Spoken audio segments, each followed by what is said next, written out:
Hello everyone, how are we doing? Apologies, forgot to turn my mic on. Always a good start. How are we all feeling?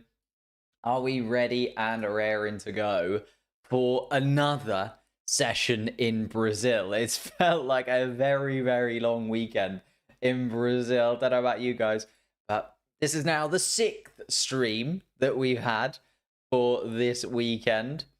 And a few bits and pieces to talk about post qualifying and a few changes that are going to be made to the starting grid after what was, I think, the craziest qualifying session we've had in a very long time. I was trying to think in the sort of break that we've had since qualifying in the Grand Prix of a qualifying session that had that many red flags, that much drama, and honestly was sort of failing to find one in my memory banks. I think it was absolutely mental. The amount of red flags, the amount of changes, the amount of twos and fros when it was like, this driver looks the quickest, this driver looks like they could be out, this driver looks like they could be out.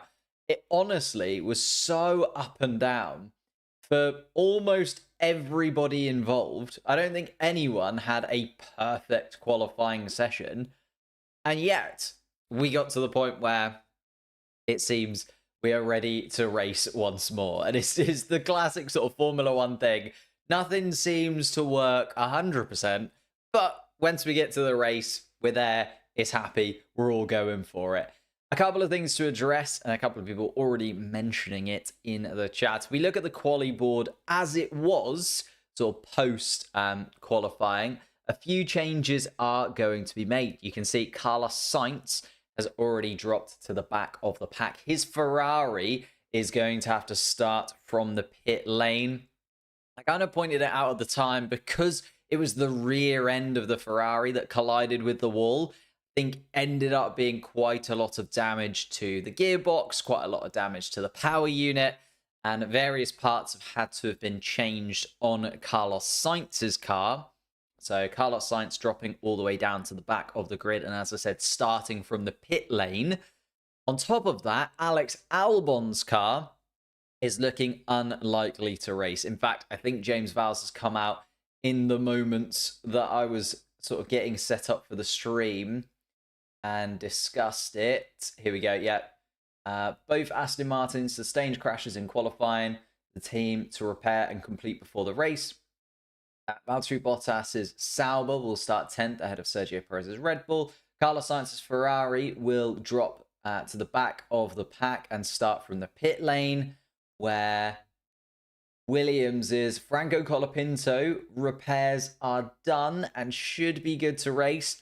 Alex Albon will be a DNS. They did not start. Not enough time for Williams to make the repairs needed to Alex Albon's car. So that'll update fairly soon on the ticker here.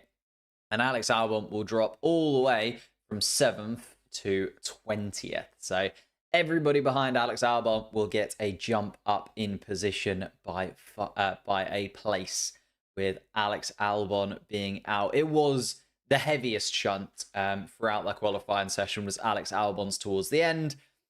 And it kind of makes sense that it brought Alex Albon to an end with his qualifying session as well. All done and dusted. And those drivers in and out as necessary. I'm going to quickly see if I can have a little go at... There was a bit of a problem with the chat earlier on today. So I'm just going to see if I can reset it before we get underway for the full qualifying session itself.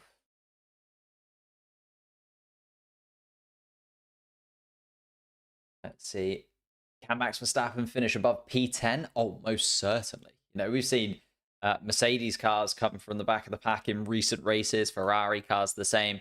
Max Verstappen will give it absolutely everything to be up towards the top end of the pack. Don't you worry about that.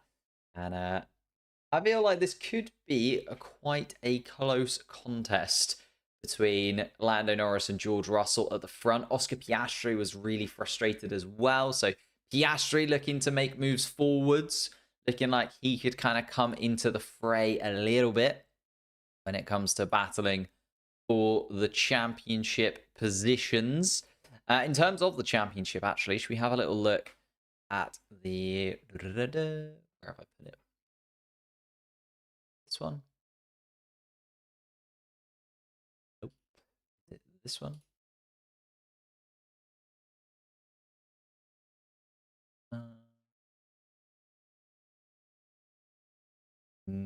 That doesn't seem to work. We'll just stick with this one. Oh, maybe.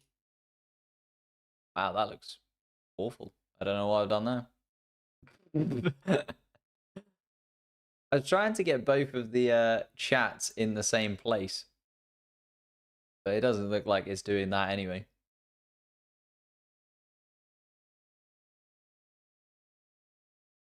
So we'll give up on that one for the moment. We'll stick with the regular chat that we had from before. I just wanted to try and have a go because we did have some problems with the chat earlier on today. But hopefully, like it's worked itself out. Should be set up to go. Awesome. Yeah, so Alex Albon falling to the back of the pack. And also Carlos Sainz starting from the pit lane. Alex Albon will not take part. When it comes to the championship standings, we then have to start looking at, well, first and foremost, Lando Norris being 44 points adrift from Max Verstappen. Now, beforehand, before this Grand Prix, I did say going to be close. If Lando Norris is going to get properly in the fight, he's going to need to close that gap to within, I would say, around 30 points going into the final 3 races. Like I thought this weekend needed to be quite the big swing weekend because Red Bull have got another couple of weekends to prepare their car. And obviously going into the next couple of races could get quite a weird between the two of them. So I was thinking this has got to be the weekend that Lando Norris closes the gap a little bit. And now it's looking like that is going to be the case. It's looking like Lando Norris is going to be able to close that gap to Max Verstappen a little bit more. At the moment, if it were to finish as it stands right now, it would be by 25 points, maybe even 26 points if he can get the fastest lap of the race as well. And I mean, it's a big, big ask for Lando Norris and the Mercedes, the McLaren team. But if he can close it by 25, 26 points, it would be very, very interesting and could lead to one of the most interesting battles for the championship that we have had in a very, very long time. Will it happen? Like, I think Max Verstappen does still have the ability to move up the order. I think even starting from where he is today, that Red Bull surely has pace. Like we saw it in the sprint race that the Red Bull car is pretty quick. It's just going to be so tight between the two. Oh no, my chat has done that again. Why is that happening? If I can swap that about. Maybe I should just... See, this was the problem that we had with the stream chat earlier, and it's now come back to bite me.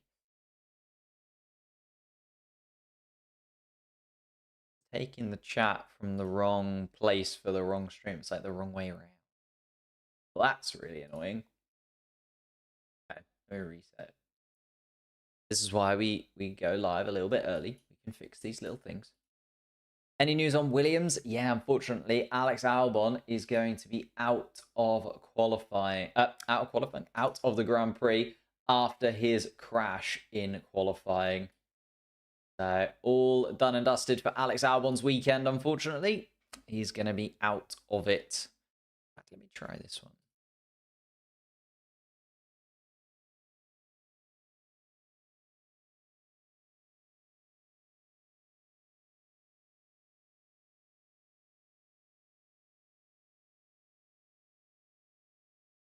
This is going to annoy me.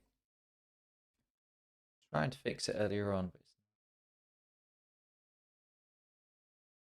what happens if Piastri wins this race. A lot, but I'm sure that McLaren would prefer it the other way around.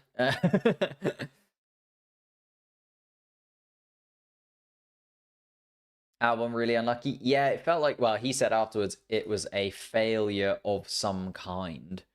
So some sort of failure inside the car led to him smashing into the barriers. And unfortunately, there wasn't much that they could do. Like, he was just a passenger at that point. As soon as the brakes failed, as Alex Albon said that they did, and there's no reason for me to not believe that he is telling the truth there.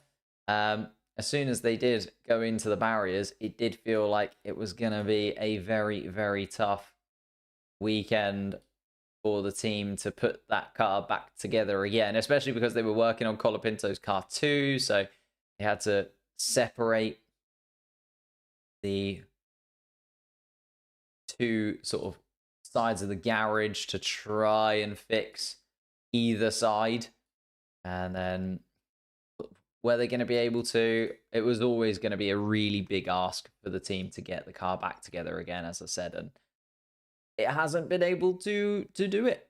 So they have dropped down, and unfortunately for them, will be starting, well, not starting in Alex Albon's case, and for Colapinto, starting in, what will it be, 18th place now, jump up to 17th, and could have been a front row for Alex Albon. He was on the front row at the time.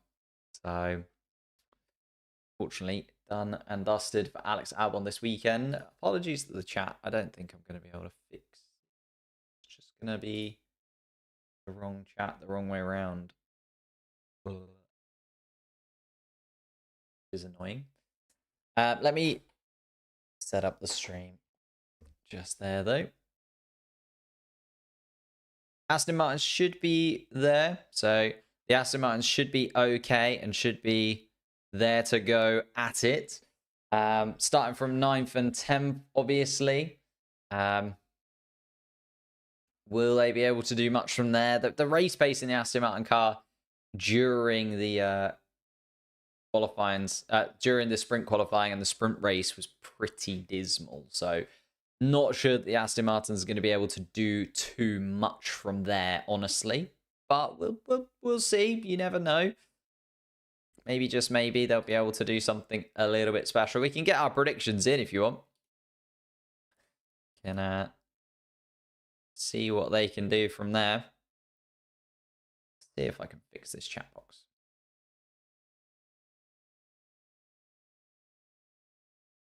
Don't understand why that's so weird looking.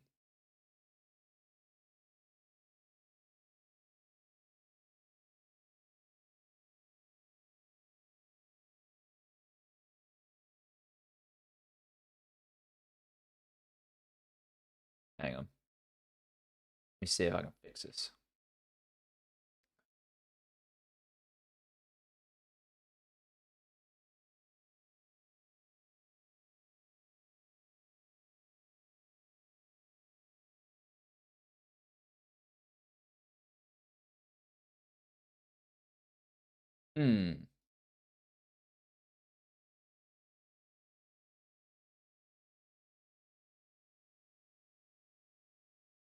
Ah, here we go.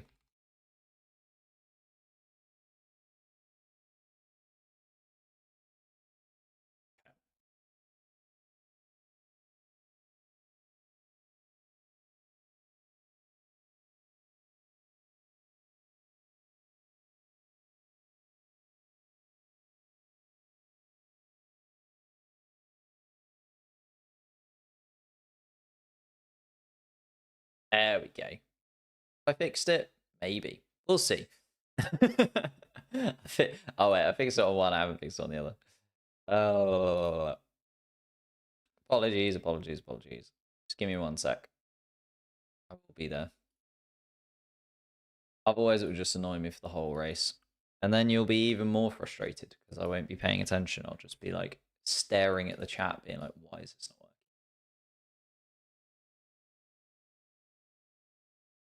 Show your head dent. What's that even mean? Apologies. I don't know what my head dent is. I don't have a dent in my head.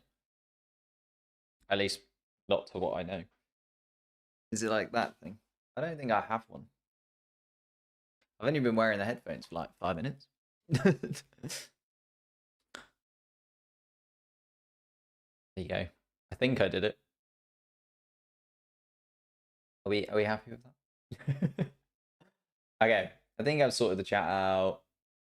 Let me just double check. It's gonna need resetting on the race board as well though.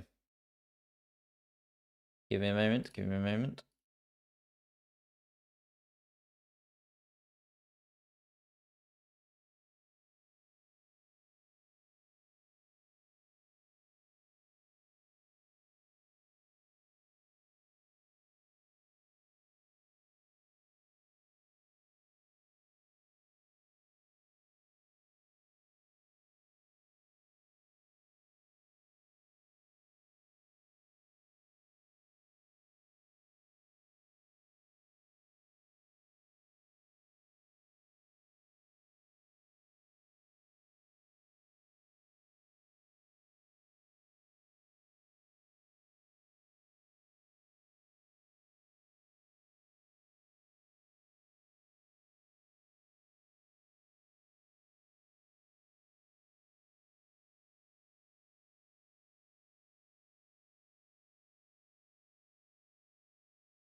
Which one was it where I got it?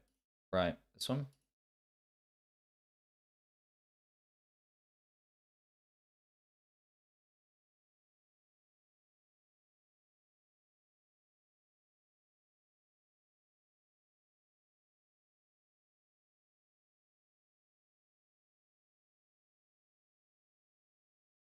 I'm focusing, I'm focusing. Don't you worry.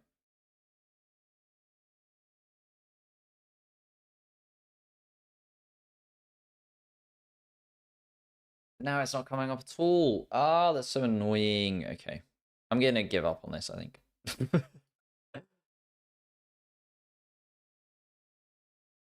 What time does the race start? About 13 minutes time. I think I'm just gonna give up on this.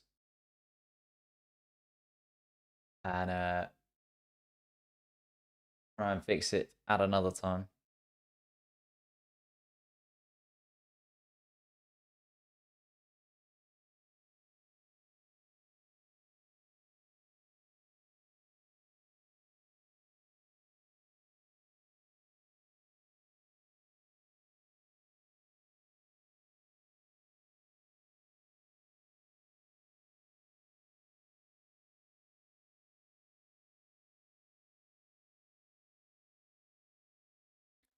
Max Verstappen all the way down at the back of the grid.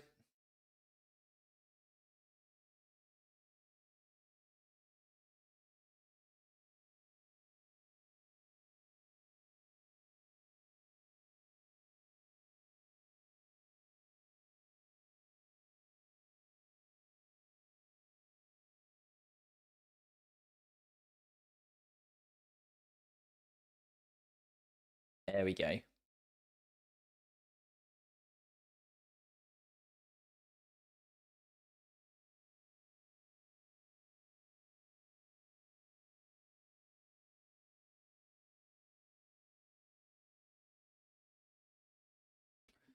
Oh, we'll give it a go. That'll do. I give up on trying to fix this chat now.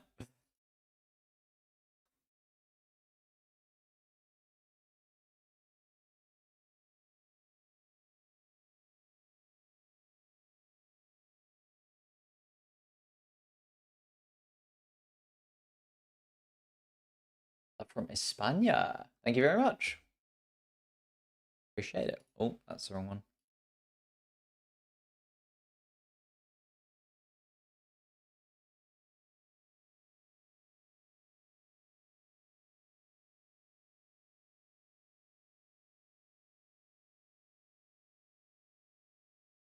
Here we go.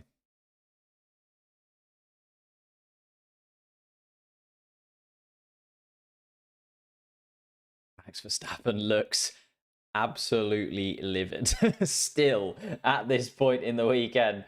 I know that like things have gone against him, but he looks incredibly frustrated. And he knows that he is under pressure. He knows he needs to get some more points on the board. I mean, I think we've seen that in the last few races, just the closeness of Max Verstappen and Lando Norris throughout the Grand Prix and the battles that they have had. See that already, the Aston Martin team on the radio trying to get themselves prepared.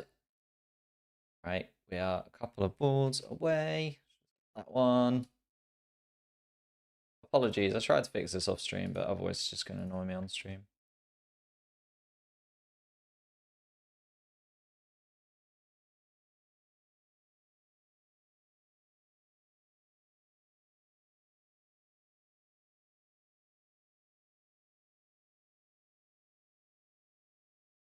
I'm a bit of a perfectionist. These kind of things.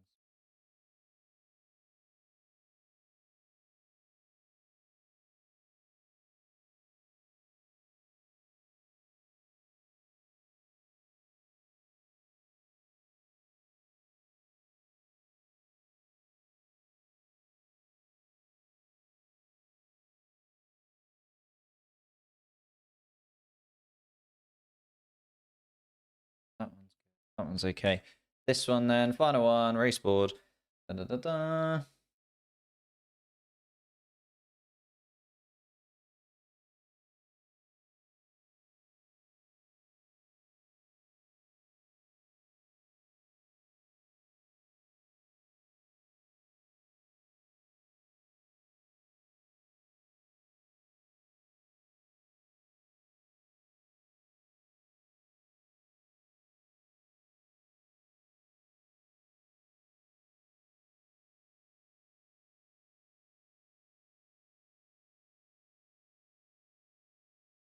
I know that this is the least entertaining I think I've ever been on stream.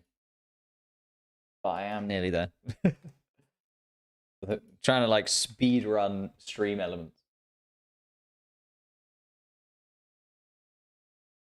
Beautiful.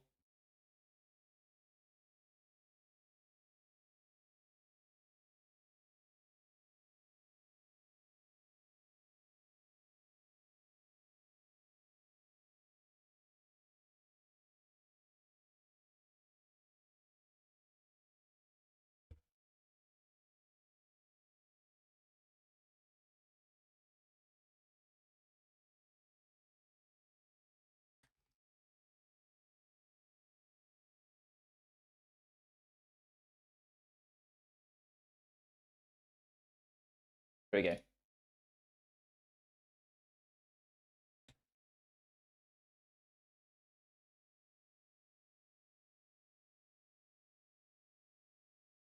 That'll do.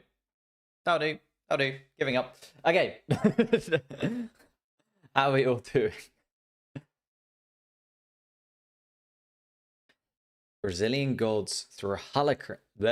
Gods better through a hurricane to entertain us. I mean, they are out there on the track as it is right now. 10 minutes or so to go until we get going in here. Hope it doesn't rain. I mean, it's looking okay at the moment, but I wouldn't be surprised if it starts raining at one moment or another. Is Albon in the race? No, unfortunately not. So Albon unable to take part, looking at the qualifying laps as they were. At the moment, we've got Carlos Sainz at the back of the grid. He's going to start from the pit lane in the Ferrari. So Carlos Sainz starting from effectively 19th because Alex Albon unable to take part in the Grand Prix. The damage too high on that car to be able to actually take part in the race again. So Alex Albon having to drop out of the Grand Prix this time around. A real shame, I think, for Alex Albon. Had done really, really well in terms of getting himself into the position where he was possibly going to be getting onto the front row of the grid. Would have been unlikely, but could have got him onto there. The moment he's probably smacked in the face with forehead. Yeah, I've noticed that. Like, I think it's because it's getting towards obviously December. I've seen that YouTube ads are kind of ramping up a little bit. Lando Norris crashes 4th lap. I mean, I hope not, personally. To be honest, I'm hoping not. But the track's drying out. Current weather in Sao Paulo. Wow, thank you, Rito, for the full breakdown of the weather in Sao Paulo. Temperature 20 degrees C. Conditions light rain. Track is indeed wet. It's well, going to be starting out a little bit damp, if nothing else. Yeah, Alex Albon will fall to the back of that grid. He will not be taking part in the Grand Prix this afternoon. And Carlos Sainz starting from the pit lane. Everybody else who caused a red flag, seemingly okay to get on with it. Colapinto obviously causing the first red flag in qualifying. He now starts from 16th on the grid, just in front of Max Verstappen. And Lance Stroll and Fernando Alonso, who also caused some red flags themselves, starting from 9th and 10th for Aston Martin. But quite a few different bits and pieces have had to be fixed on that car. Lando P1, Leclerc P2, Lawson P3. Wow. Lawson coming from 5th to 3rd. Yuki Tsunoda starting in 3rd today to run you down the grid in terms of where we're going to be. Lando Norris is going to start at the front. George Russell in 2nd place. Yuki Tsunoda in 3rd. Esteban Ocon in the Alpine starting in 4th place. Liam Lawson will start 5th in the 3rd row of the grid with Charles Leclerc. Alex Albon will not be taking part. So Alex Albon, who would have started 7th, even with the crash at the end of Q3, will no longer be taking part. So Oscar Piastri starts 7th. Fernando Alonso and Lance Stroll start 8th and 9th, with Valtteri Bottas promoted into the top 10. Could be the first point for the Stake Sauber team up for grabs for Valtteri Bottas this weekend. Then underneath that, Sergio Perez is going to start in 11th place. Gasly starts 12th. Hamilton starts 13th, with Ollie Behrman starting beside him in 14th place. Franco Colapinto being the first driver out of qualifying starts 15th. Max Verstappen will start in 16th place. So Max Verstappen starting 15 positions behind Lando Norris, his championship rival. And then we drop down again, Nico Hulkenberg and Zhou Guanyu, the final 2 drivers at the back of the grid. As I said, Carlos Sainz starts at the back in the pit lane. Alex Albon will not be taking part. Imagine Logan Sargent replaces Alex Albon last second. It's not so much that Alex Albon is injured. It's more that Alex Albon's car is in no working condition. That is a car that needs to be sent back to the garages, sent back to the factories, and put back together again over the next couple of weeks. All done and dusted for those guys. Okay. Radio messages are starting to come through for a few of the drivers, though. You can see everyone out on track already. The formation lap almost underway. I'll keep you updated with that. Should come through in the next few minutes or so.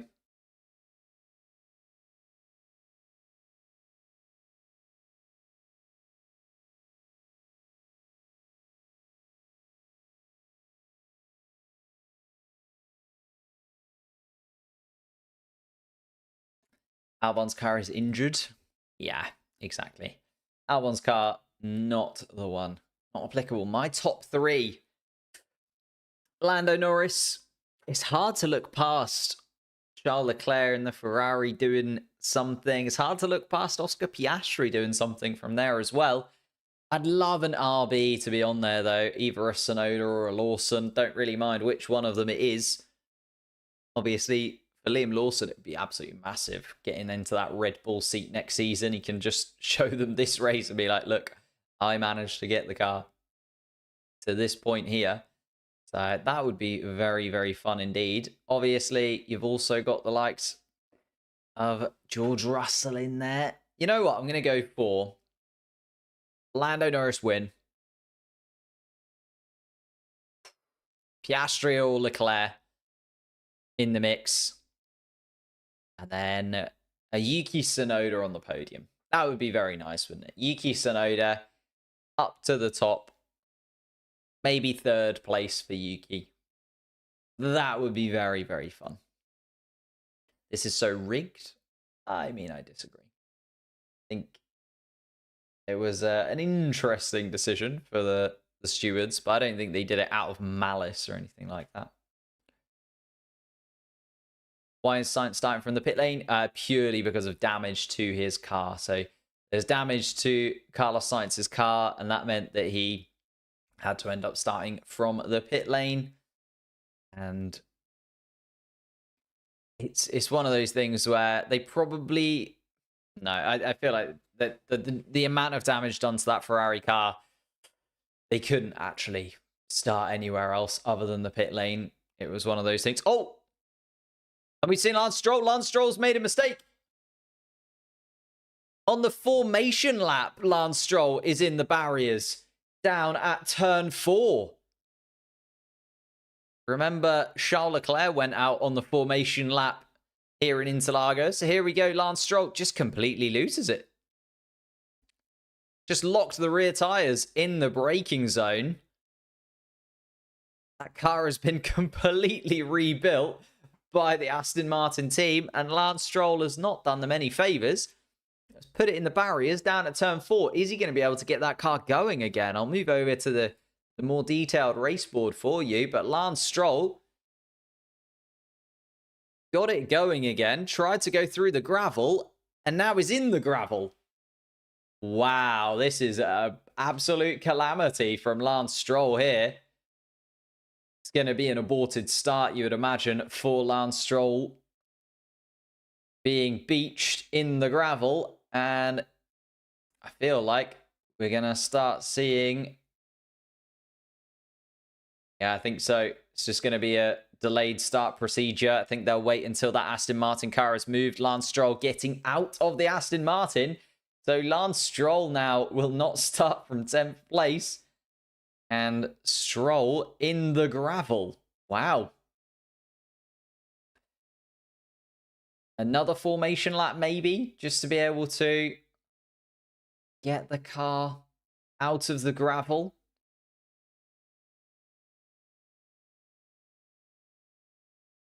Absolutely mental. Insane.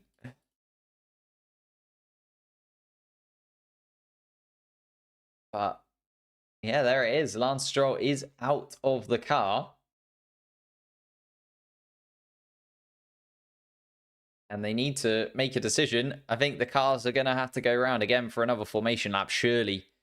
Abort the start. Yeah, it is another formation lap. So race control aborted the start. We're going to have one more formation lap, hopefully. By the time they get around, Lance Stroll's car will have moved and been taken out of the gravel. They couldn't obviously stay stationary for too long. So slippery down towards turn 4.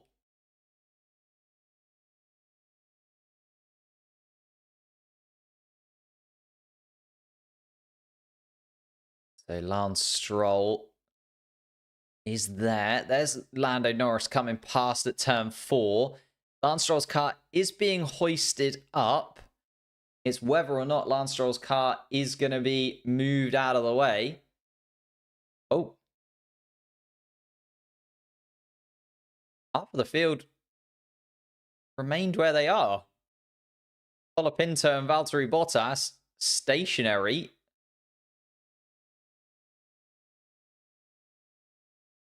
A lot of cars in neutral. Max Verstappen still on the grid. What is happening here? Bottas getting going. Hulkenberg as well. Verstappen.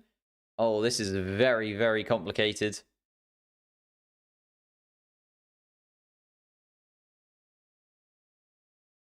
A lot of procedures going wrong.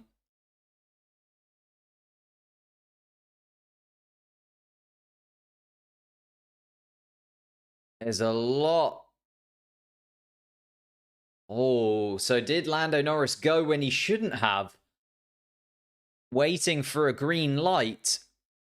But he thought it was an aborted start, so he had to go. Max Verstappen saying on the radio that he was waiting for a green light to be showed, and the green light never came. So even though the start was aborted, it didn't necessarily mean that they should have done another formation lap. But pretty much the entirety of the field went for it. I think it was Gasly, Behrman, Bottas, Colapinto, Verstappen, Hulkenberg, and Joe that waited. Oh, it's because Franco Colapinto moves into the wrong grid spot. Should have.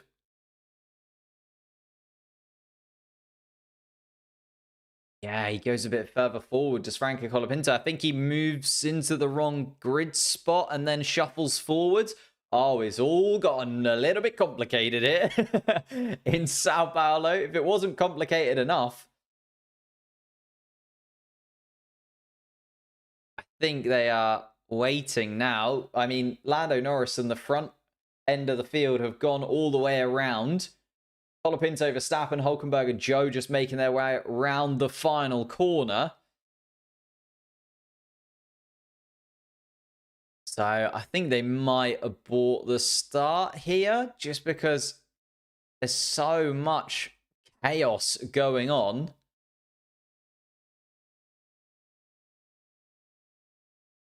Yeah, I think it might have been Lando Norris. Should Lando Norris have just stayed where he was? There was no green light, even though the start was aborted. Don't think they should have done an extra formation lap, but Lando Norris decided to do an extra formation lap. Oh, this could get very weird and very complicated because the cars all did eventually do a formation lap. A load of other cars obviously got involved in that. Is he... He's not necessarily like breaking the rules as such, is he? It's so complicated. I wouldn't want to predict what they're going to do. Lando Norris noted by the stewards for breaking the starting procedure. There it is. The investigation has come through. I'll show you on the screen. Lando Norris has just been put into investigation. Investigation incident involving car number 4 noted starting procedure infringement. Ouch for Lando Norris in this. That is not good at all. That will probably be a penalty for the pole sitter. The race has been delayed about 10 minutes now until we get going once more. We are going to have another formation lap of some kind.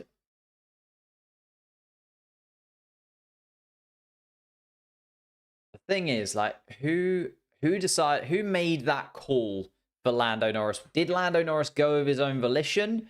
Did Lando Norris get told by one person or another that he was supposed to go? There's no green light. There's no green light. It's an aborted start. There was no green light. And I think, you know, we saw Russell, Lando Norris, Lawson disappeared into the distance as well.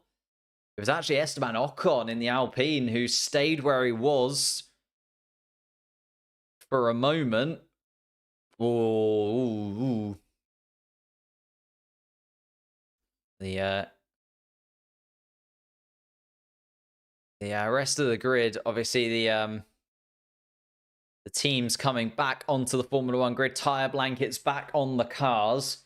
But this could be a penalty for Lando Norris, sort of a hard and fast penalty for him in all of this. it doesn't look good at the moment. If you're a Lando Norris fan, he is under investigation, and I think it's going to end up being a penalty for Lando Norris in this. Dear.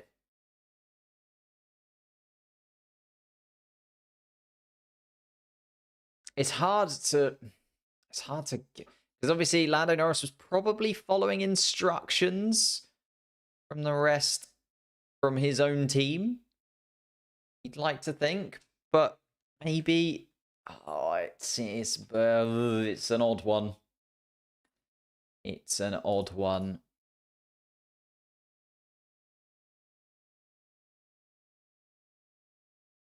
Oops. Oh god, what have I done? What have I done? I've hit something. This? There we go. I think I was just recording my own screen of recording. Oh wait, I was going to try and fix the chat. Because it's still annoying me. Here we go. Hang on. Give me one moment.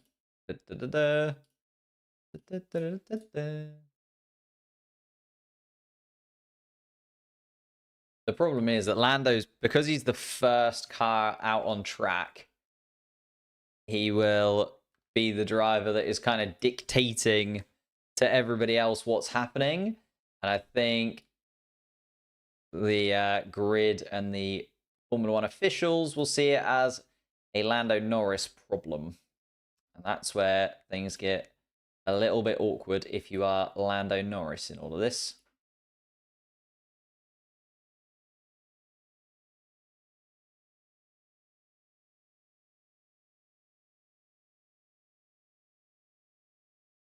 I don't know what the penalty is for this, though. Like, when it says aborted start like that, what actually happens?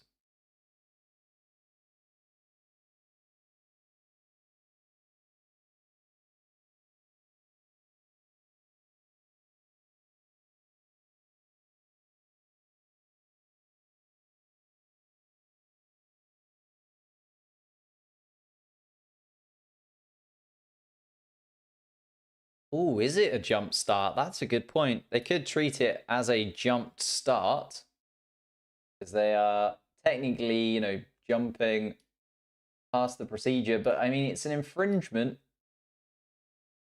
We just don't know what penalty they are going to give, really.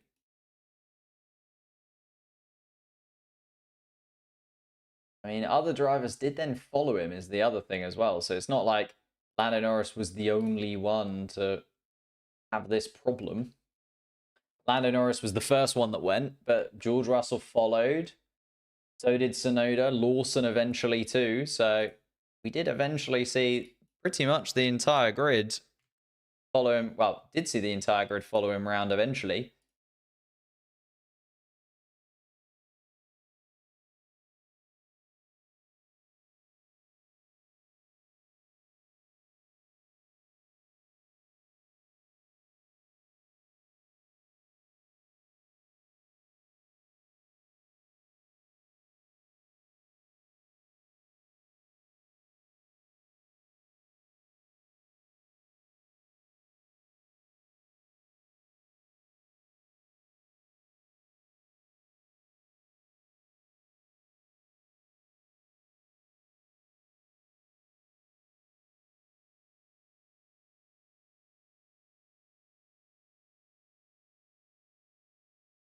Oh, yeah, Carlos Sainz still at the end of the pit lane, by the way.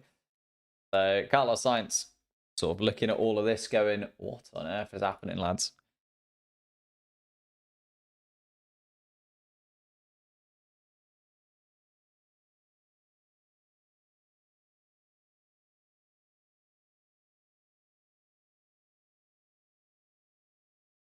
We don't know as of yet is the thing. We're going to just have to watch and wait and wonder, unfortunately, for this one.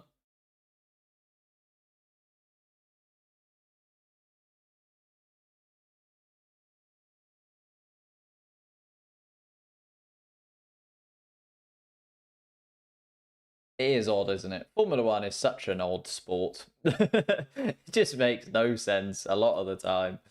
Dear, dear, dear.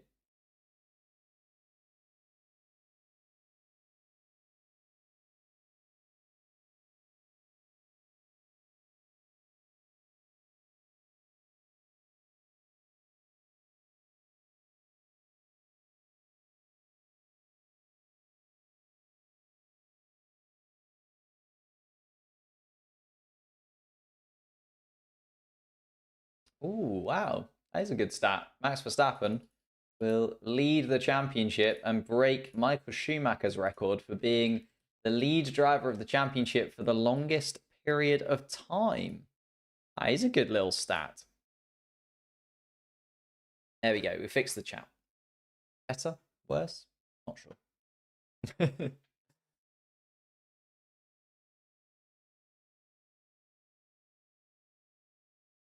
Yuki Tsunoda starting from third.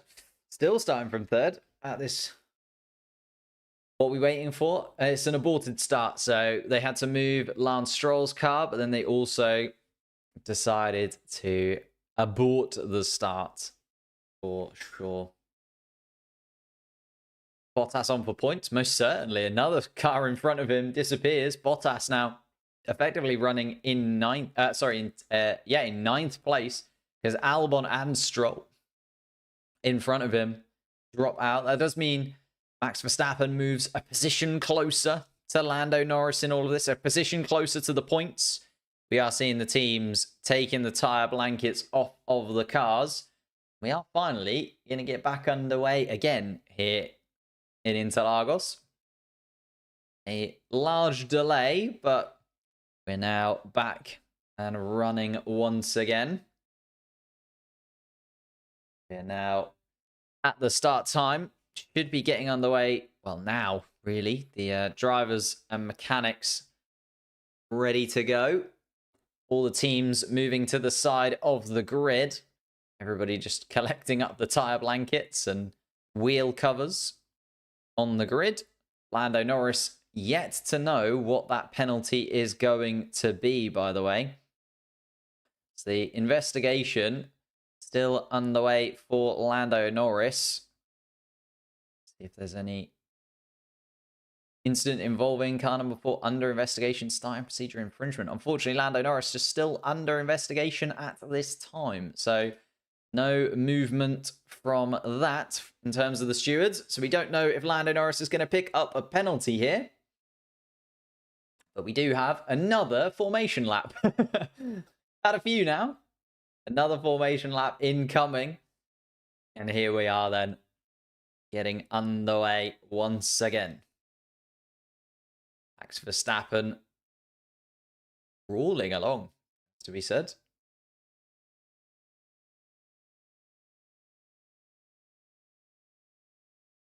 Max Verstappen underway. Nico Hulkenberg and Zhou Guanyu, the only drivers behind Verstappen now.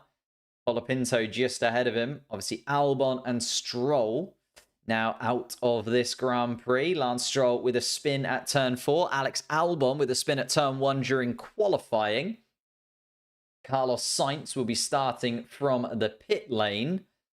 And now we have a real race on our hands. Lando Norris with a possible penalty coming his way. The rain is starting to come in as well. A little spitting of rain. Lando Norris on the radio mentioning that the rain is coming. Getting very tight indeed. Lewis Hamilton starting 14th. We'll move up a couple of positions straight away because of Albon and Stroll. Obviously got to race Ayrton Senna's car earlier on this afternoon. Very, very entertaining, actually. Really enjoyed watching Lewis Hamilton have a few laps around Sao Paulo in the 1990 Senna championship winning McLaren car. He is now back in a Mercedes and will be effectively 12th once they have gone past the start-finish line. The rain is now falling, though. The Ferrari mechanics put their hands out, and I can tell them it's definitely raining. So the wet coming to them. Will we see some wet tyres? Obviously, all of the grid starting on intermediate tyres. A few drivers opting for used sets of intermediate tyres from qualifying as well. Formation lap now completed. Here is the green flag. We're finally going to get underway here at Interlagos. And the 5 red lights go out. Lando Norris under pressure straight away from George Russell. In fact, George Russell, I think, got the better launch at the front of the grid. And George Russell is going to go into turn 1, leading this Grand Prix. Esteban Ocon on the inside. Liam Lawson tries to go around the outside. Yuki Tsunoda closes the door. Tsunoda trying to hold on to the podium position. Does. Charles Leclerc, though, managed to get the jump on Liam Lawson as he was battling with his teammate. Oscar Piastri is now side by side with Fernando Alonso. Piastri has to duck out as Liam Lawson closes the gap on him. And now he's going to lose a position to Fernando Alonso, possibly, as well as Oscar Piastri. They're going to go side by side. Fernando Alonso and Piastri still side by side, but Piastri holds on to the position. Pierre Gasly now having a little look at the back of Fernando Alonso. Lewis Hamilton up into 10th spot. Max Verstappen already into 11th. Colapinto in 12th. Valtteri Bottas is falling down the order into 14th. Sergio Perez also with a pretty terrible start. Carlos Sainz is going to join the back of the pack from the pit lane now. Here we go. George Russell leading the Grand Prix. Side by side, Ollie Behrman and Valtteri Bottas. Oh, and there's a spin. There's a spin, and it's Sergio Perez in the Red Bull in the middle sector. A big spin from the Mexican between turn 10 and turn 11. That puts him all the way at the back of the runners. Sergio Perez now falls to 18th place. George Russell leading this Grand Prix still. George Russell then. And Max Verstappen making a move on Lewis Hamilton, and Max Verstappen already up into the point scoring places. The Dutchman will not be tamed. He is already up to 10th place after the disappointment of qualifying earlier on today. Pierre Gasly, the next car in front of him in an Alpine. Oscar Piastri has been able to move up into 7th place. Charles Leclerc is up into 5th. Tsunoda and Ocon have held on to 3rd and 4th place as it stands here in Interlagos, and it is starting to rain just a little bit more. A lot of pressure now for the drivers out on track. Lewis Hamilton holding on to the back of Max Verstappen's car, but Verstappen was quick to make that move into turn 1, and Verstappen all the way up to 10th place already after just a lap and a half here in Brazil. Lando Norris 7.8 seconds ahead of Max Verstappen, already 2 seconds behind George Russell for the lead of the race. George Russell, a much better start than Lando Norris off the line and just got down towards turn 1 so much better than Lando Norris did. Coming across the line, we're going to start to see the first lap times coming through. It's a 1:25.8 for George Russell, fastest lap of the race so far from the race leader. Ollie Behrman is under pressure from Nico Hulkenberg as well. Behrman has dropped down to 13th place. Hulkenberg 14th. Colapinto ahead of them in the Williams, but Hulkenberg wanting to get past the Haas driver in front of him. Obviously, Kevin Magnussen missing out due to illness. Carlos Sainz, heavy rain in Sector 3. Heavy rain in Sector 3. The call from the Spaniard. Lando Norris then 1.5 seconds adrift of Russell. Tsunoda in 3rd place, 4 seconds behind the leader and falling away from them. Tsunoda, though, still holding on to a podium place. Still a long way to go in this Grand Prix. We have 68 laps left to run. And Tsunoda holding on to a podium place as it stands. Esteban Ocon would also get Alpine's best finish of the season in 4th. Charles Leclerc trying his best to get past the Alpine, but nothing doing at the moment for the Ferrari man. Liam Lawson holds on to 6th place, having dropped a position in that little battle at the beginning. Charles Leclerc benefited from it. Max Verstappen closing in on Pierre Gasly, now within half a second of the Alpine. And Verstappen, with his ex-teammate in front of him, down towards turn 1. Is Verstappen going to have a go? Not this time around, but he is closing in ever more. Is Max Verstappen, currently running in 10th.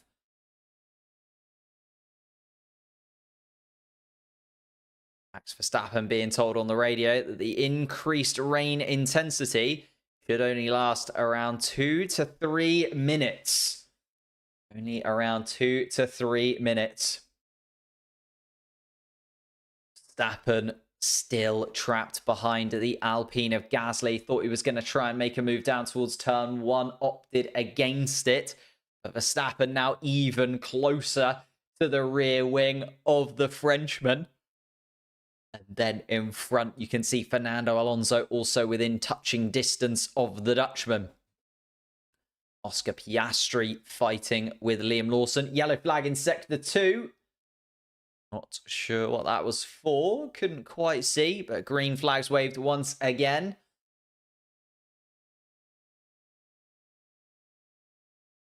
As Ollie Behrman went off the track. You can see, oh yeah, Ollie Behrman dropped all the way down to 17th place. Nico Hulkenberg gets that place over his teammate. But Behrman still able to join the track in front of Sergio Perez.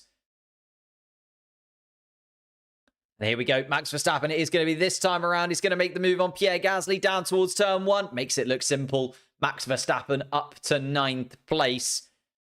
Pierre Gasly nowhere near the pace of the Red Bull car. Max Verstappen gets that move done. Verstappen now also having a little look at the back of Fernando Alonso. Wanted to get the moves done sooner rather than later. George Russell is now being closed in on by Lando Norris also.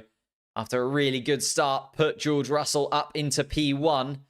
Lando Norris now closing into the back of the Mercedes car for the lead of this Grand Prix. Yuki Tsunoda still holding on to 3rd place and actually looking pretty comfortable in 3rd place. Esteban Ocon behind him in 4th. Charles Leclerc 5th. Liam Lawson 6th. George Russell just so much better start than Lando Norris, and also on the inside line down towards turn 1 as well. Gave him the advantage to get past Lando Norris. But Lando Norris will now look down towards turn 1 again and try and get that position back. They're coming around the final corner together. Lando Norris closing in on George Russell within a second of him, but not doing this time around. What about Max Verstappen and Fernando Alonso? Those two are going wheel to wheel. Verstappen following Alonso down towards turn 1. Is Verstappen going to go for the move on Fernando Alonso this time? Has a little look at the Spaniard, but nothing doing for Verstappen this time. Although coming around turn 3, Verstappen is right under the rear wing of Fernando Alonso. Is he going to be able to make the move now and get past Fernando Alonso down towards turn 4? It looks like he's going to be able to. And Verstappen up into 8th place ahead of Fernando Alonso. Verstappen now looking at the back of the McLaren car in Oscar Piastri in front of him in 7th place. That's going to be a little bit more of a difficult overtake for Max Verstappen to make, you would imagine. But still running around in 8th place is Verstappen. His teammate Sergio Perez still in 17th. Has managed to get past Zhou Guanyu. Alex Albon and Lance Stroll, of course, out of the race. 18 runners still taking part. Race control, looking at Russell, Tsunoda and Lawson for a race procedure infringement as well. So some more investigations coming our way. We now have Colapinto, Behrman, Tsunoda, Lawson and Russell all under investigation, as well as Lando Norris for that starting procedure. Oh dear me, it's getting a little bit complicated in the stewards office, and a lot still to play out on track. Lando Norris is still within a second of George Russell, closing the gap ever more. Max Verstappen, though, showing the pace of that Red Bull car when it is in clean air. Behind Oscar Piastri, he is flying. Now sets the fastest lap of the Grand Prix so far. Max Verstappen, 1.6 seconds adrift of the second McLaren. We've still got an RB and Alpine up in the top 4. Would be absolutely insane to see their championship positions. As it stands, Verstappen would gain 5 points, Lando Norris 18, so a 15-point swing in Lando Norris's favour.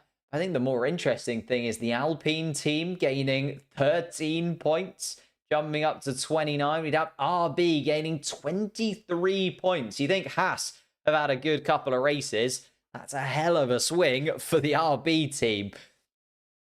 But we are still waiting and watching as Lando Norris closes in once more to the back of George Russell. I think these two are going to run away in first and second place here at Interlagos. George Russell was just quicker, actually, than Lando Norris last time around. Lando Norris probably getting into the spray, getting into the dirty air. You can see, actually, the drivers peeling off and trying to find a little bit of standing water to maybe just keep these tyres a little bit cooler. Max Verstappen, though, going very quickly indeed, and now getting to the point where the track is starting to dry up considerably. So we are going to start to see these tyres struggling. You know that the intermediate tyres, when the track isn't damp and cool, they do get very hot very quickly, and they almost start to become slick tyres. The grooves start to disappear from them very, very quickly. When will these drivers make a decision on a tyre change? Will it be another set of intermediates, or who will make the gamble onto the soft compound tyres or the slick tyres, I should say, first of anybody out on track? George Russell still leading, starting lap 9 of the Grand Prix, just coming across the start-finish line with Lando Norris still behind. Yuki Tsunoda has fallen away from the top two by a considerable margin. It's a 4-second gap now between second and third. But the RB driver still holding on to third place is the key detail there. Esteban Ocon behind. Oliver Bearman with a penalty. So he will get a 10-second penalty, will Ollie Bearman, for causing a collision. I think that was the connection between Bearman and Perez a little bit earlier on in the Grand Prix. So it is a 10-second penalty for Ollie Bearman. Oscar Piastri is now under pressure from Max Verstappen. Verstappen within half a second of Piastri, and Piastri is not going to let the Dutchman go by very easily here. He's going to be doing everything he can to help his teammate in the championship standings. It was a frustrating qualifying session for Oscar Piastri earlier in the day. And now he's under pressure once again from Max Verstappen. Lewis Hamilton on the radio. Car is bouncing a lot. The ride in the car is really bad, says Lewis Hamilton, running down in 11th. Here we go then. Max Verstappen closing into the back of Oscar Piastri, just coming around turn 13 towards turn 14. George Russell has just set the fastest lap of the Grand Prix of anybody. Max Verstappen looking at the rear wing of the McLaren car. Both cars into the spray, though, of Liam Lawson ahead. And Max Verstappen is going to go for a move on Oscar Piastri. And Max Verstappen's going to make it look simple. Verstappen up into 7th place from so far back. I don't think Oscar Piastri expected the move to come. He was just out of nowhere. Verstappen dove into the inside of Oscar Piastri, and Piastri caught sleeping. Verstappen up into 7th place and made it look very simple indeed. Verstappen just absolutely flying in these conditions, and it does really go to show the amount of just ability that Max Verstappen has behind the wheel of that Red Bull car. Here's the Ollie Bearman incident. Oh, he hit into the back of the Williams. It was the Colapinto collision. And Ollie Bearman ran into the back of Colapinto, took a 10-second penalty, and he's saying, well, Colapinto didn't actually lose out, I did. So trying to get to the bottom of why that was the case. Lawson will be sure to defend from Max, or else Yuki ain't getting his first F1 podium. I doubt that, to be honest. I think Liam Lawson will understand the assignment and understand that actually doing a favour to Red Bull benefits his career massively for the future. Max Verstappen weaving around behind Liam Lawson, trying to get some temperature into those tyres maybe, or just find a wet patch. Liam Lawson, of course, can defend from Max Verstappen. Technically two separate teams here, but two Red Bull drivers. And Max Verstappen goes up the inside, and there's your confirmation. Liam Lawson does not make it very hard at all. Liam Lawson moves back into 7th place, and Max Verstappen now up into 6th. So Verstappen closing the gap to Lando Norris even more so. And we were talking about what happens here if Verstappen finishes outside of the points. Well, that is not going to be the case anymore. Verstappen scything through the field in the Red Bull. In fact, I think probably the best we've seen from the Red Bull car in a good few weekends. He looks super quick. And a yellow flag in Sector 3. Lewis Hamilton. Lewis Hamilton into the grass for the Mercedes team. Hamilton down into 12th place now. Green flags waved as he rejoins the track with Colapinto right behind the Mercedes. Is Colapinto going to go for a move on Lewis Hamilton down towards turn 1 as Hamilton tries to get the Mercedes car back up to speed? Colapinto is going to go up the inside of Lewis Hamilton. Wheel-to-wheel action between Colapinto and Hamilton. Hamilton tries to hold the inside line down turn 2. Turn 3, though, Colapinto's going to have it, and Colapinto moves ahead of Lewis Hamilton. Is the fight going to continue down towards turn 4? Hamilton following the Williams car right behind him and isn't able to make a move. Colapinto gets the better of Lewis Hamilton as well after Hamilton went on the grass down at turn 12. Lewis Hamilton then down into 13th place. Valtteri Bottas is just dispatched by Sergio Perez, and talk of Stake Sauber points is all done and dusted as both of them rejoin where they usually run around at the back of the pack in 17th and 18th place. Zhou Guanyu 4-5 seconds behind Valtteri Bottas right now. Absolutely torrid time for the Chinese driver at the back of the pack. Lando Norris and George Russell running away with it at the front, though. Russell and Norris now 6 seconds ahead, nearly 7 seconds ahead. Yuki Tsunoda. George Russell, though, holding on to the lead. Norris, I think, at this point in the Grand Prix, happy to just sit in second. Know that his time will come. Lando Norris, though, trying his best to get in front of George Russell. Going at him again down towards on a couple of corners.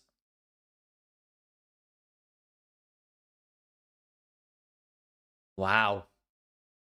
So the stewards deciding to put that infringement. So the infringement at the beginning of the race was the investigations tracker here. So the investigation, Lando Norris, they investigated after the session. So we won't actually know who is going to be where after the Grand Prix. So the incident involving Lando Norris, Tsunoda, Lawson, Russell will all be investigated after the race. And I suppose it's one way or another, like, okay, they do want to get the decision right, but also now we're not going to really know who is going to finish where in this Grand Prix until after the Grand Prix has finished.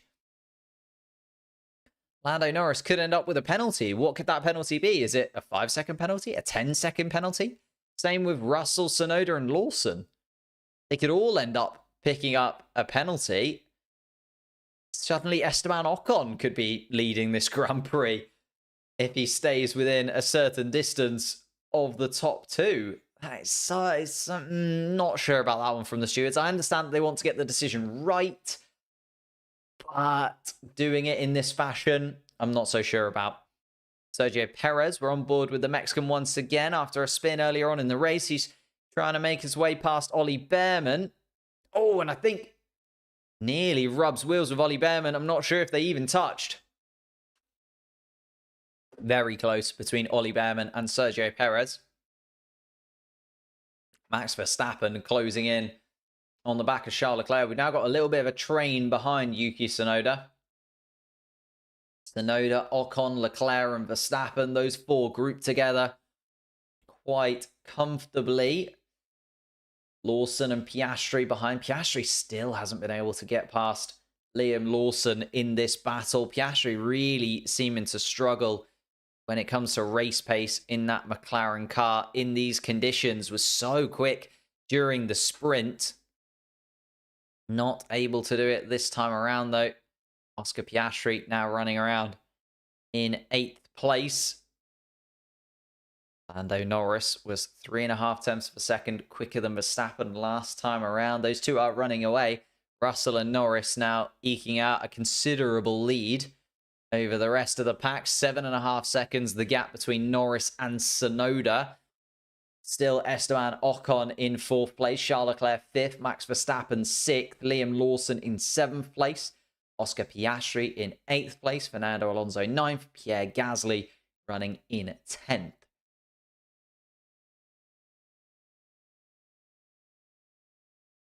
Carlos Sainz joining the back of the pack with Lewis Hamilton as well. Hamilton going at Colapinto.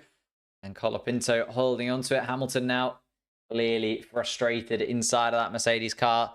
Not happy with the balance of the car as it was. And now going through the grass, losing a position to Colapinto. It's just ruining what was already a pretty tough afternoon for Lewis Hamilton. And just Max Verstappen maybe just cooling down the tyres a little bit. Was absolutely rattling around behind the Ferrari of Charles Leclerc, but has just slowed down a touch. Lewis Hamilton now trying to gain on Franco Colapinto. Franco Colapinto running in 12th place for Williams. The sole Williams in the race after Alex Albon was unable to take part. Alex Albon's Williams car, too much damage sustained during qualifying this morning. Lance Stroll spun out on the formation lap. The two drivers that were not or did not take part in the Grand Prix this afternoon. Lando Norris on the radio. Struggling to overtake, so slow in the straight, says Lando Norris. So it's going to have to be a pit stop strategy advantage that puts Lando Norris into the lead of the race by the looks of it. Lando Norris 1.5 seconds adrift from George Russell. Maybe we'll just go for a better tyre delta and drop back from George Russell a touch. Max Verstappen has gained on Leclerc once more.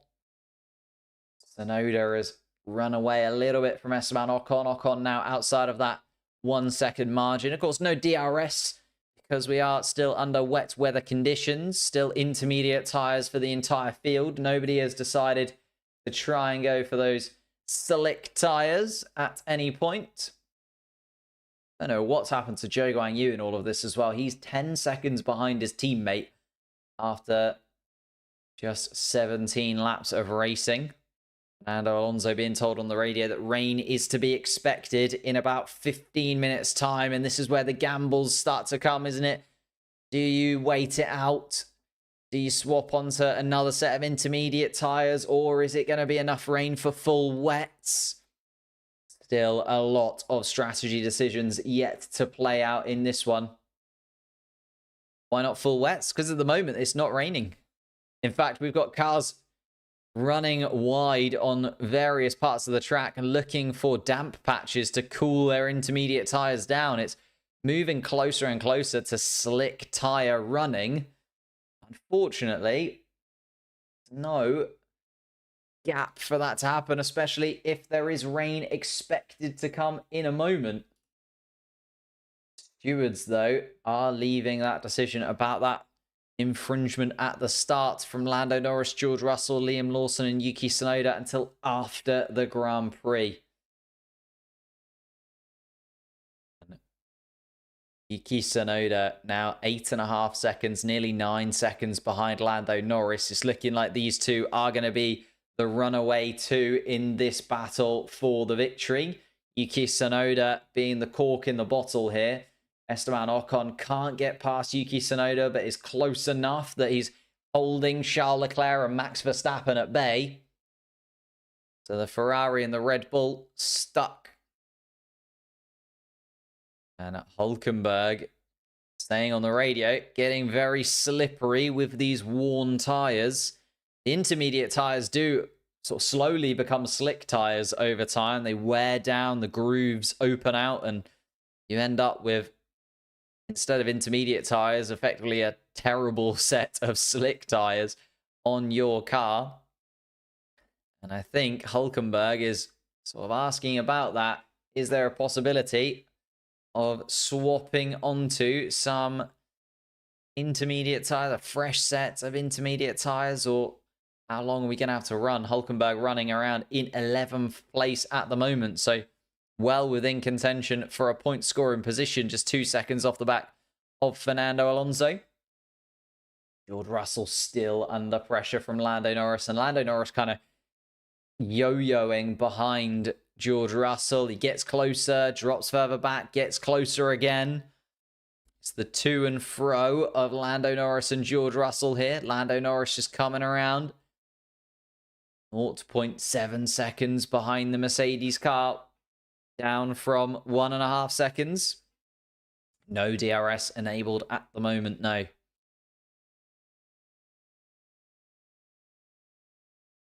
And then Lando Norris being told, oh, here comes Ollie Behrman. Ollie Behrman making a move on Lewis Hamilton. Hamilton is having an absolutely torrid time. He was battling with Colapinto. Carlos Sainz has made his way past, and now Ollie Behrman as well. Hamilton down to 15th place in his Mercedes car. Is there some damage to that Mercedes car maybe from when he went off? But honestly, it's been caught out. Oh, he locked up. He locked up down towards... Oh, it's a big lock up as well. Down towards turn 12 again from Lewis Hamilton. And that's what let Carlos Sainz go past. And then couldn't carry the pace around turn 13, 14. So Ollie Behrman was also able to make the jump and get past Lewis Hamilton. Absolutely horrid time for Lewis Hamilton right now. He's locking up all over the place. He's disappearing off to the grass. And he's now lost another couple of positions. Hamilton done in 15th. Carlos Sainz up to 13th place now on the back of Colapinto. Started from the pit lane, of course, Carlos Sainz in that Ferrari car after his shunt with the barriers in qualifying. Trying his best to make his moves forwards, though, and so is Charles Leclerc right behind Esteban Ocon. Carlos Sainz closing into the back of Franco Colapinto. He's going to have a look down towards turn 4. No, not this time for the Ferrari man. Instead, slots in behind Franco Colapinto for the foreseeable.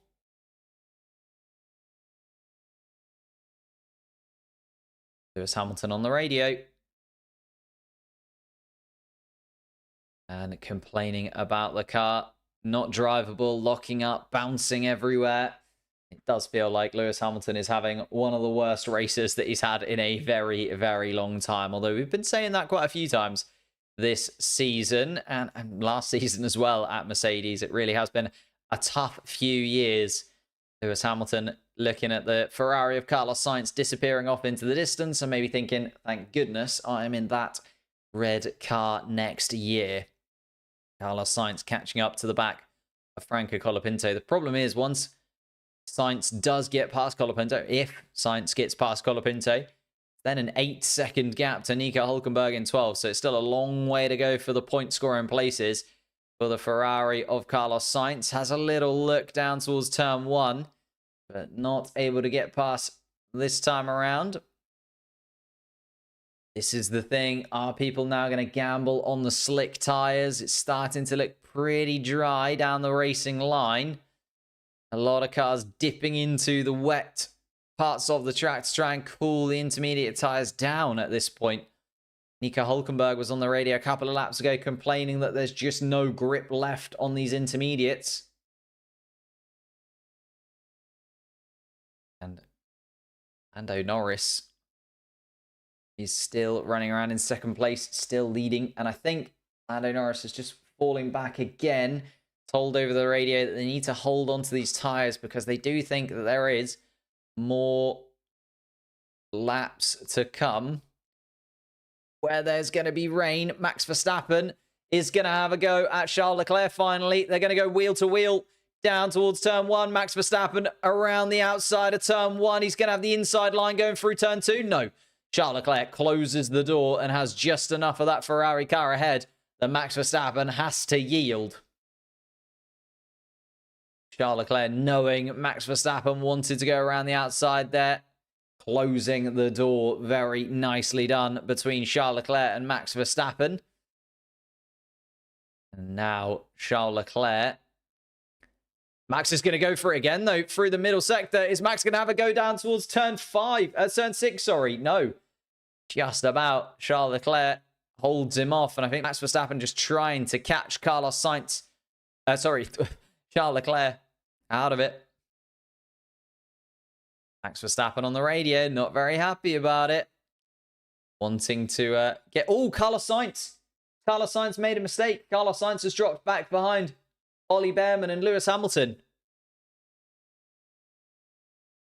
He's had a moment. It's Carlos Sainz down towards turn 4 or turn 5 there, I think, the Spaniard. But we're looking at the other Ferrari of Charles Leclerc. Graphic went from 70 to 60. Yes, it's just been confirmed that the race is going to be only 69 laps after those 2 formation laps, even though there should have only been 1 formation lap. Max Verstappen is right there behind Charles Leclerc, and I think everybody struggling now, but you can see the dark clouds coming in from the distance, and it's like, it's not really worth going onto a set of intermediate tyres if you're going to need a set of wet weather tyres straight after. So the driver's just doing the best that they can to hold on. Let's see, this mistake from Carlos Sainz then. Yeah, just locks up. Goes straight at turn 4, does Carlos Sainz, and that lets Ollie Behrman and Lewis Hamilton pass the Ferrari. And a mistake from Carlos Sainz puts him back a couple of positions that he had made up a little earlier on in the Grand Prix. Sliding around. Yuki Tsunoda now 10 seconds off the back of Lando Norris. We've got Esteban Ocon still running in 4th, Charles Leclerc 5th. Still a long way to go in this race, though. A very, very long way to go indeed.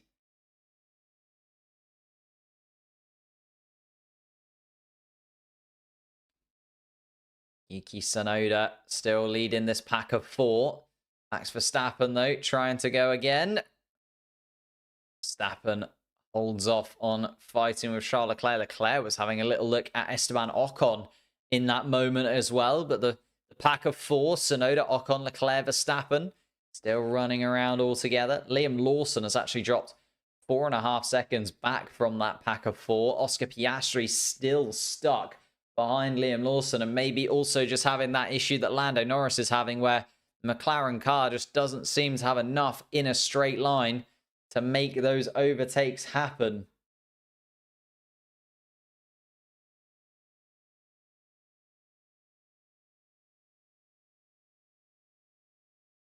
Here we go.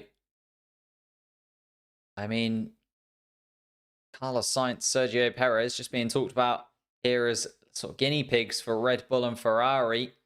Do they decide to go onto the slick tyre a little bit early? Nothing to lose, running around in 15th and 16th place for their teams. Colapinto also down in 14th now, has lost that position to Lewis Hamilton once more. Hamilton still behind Ollie Behrman, though. Nico Hulkenberg is clearly 11th place. Behrman 10, nearly 11 seconds behind his teammate. So Hulkenberg in a whole different stratosphere. Oh, and Charles Leclerc has come into the pits. Charles Leclerc has made the call, and Charles Leclerc has come in. what tyres are going on to Charles Leclerc's car. It's a fresh set of intermediate tyres on Charles Leclerc's car. The Ferrari team realizing that they can get in and out. Actually, really nice call from Ferrari if it does play in their favor and the intermediate tyres come good, because Charles Leclerc is going to come out ahead of Ollie Behrman as it stands. Oh no, Ollie Behrman's coming around the final corner. If Leclerc gets stuck behind Hamilton, this could be disastrous. Oh no, I think Charles Leclerc's come out behind Lewis Hamilton. That's going to cost Charles Leclerc there. I think they were hoping that Leclerc would come out in front of Behrman and Hamilton, have that huge run to Nico Hulkenberg as free air and be able to put in some solid laps. But Charles Leclerc comes out behind Lewis Hamilton. Oh, no, no, no, no, no. Not what Ferrari wanted to see at all. And that's also now released Max Verstappen.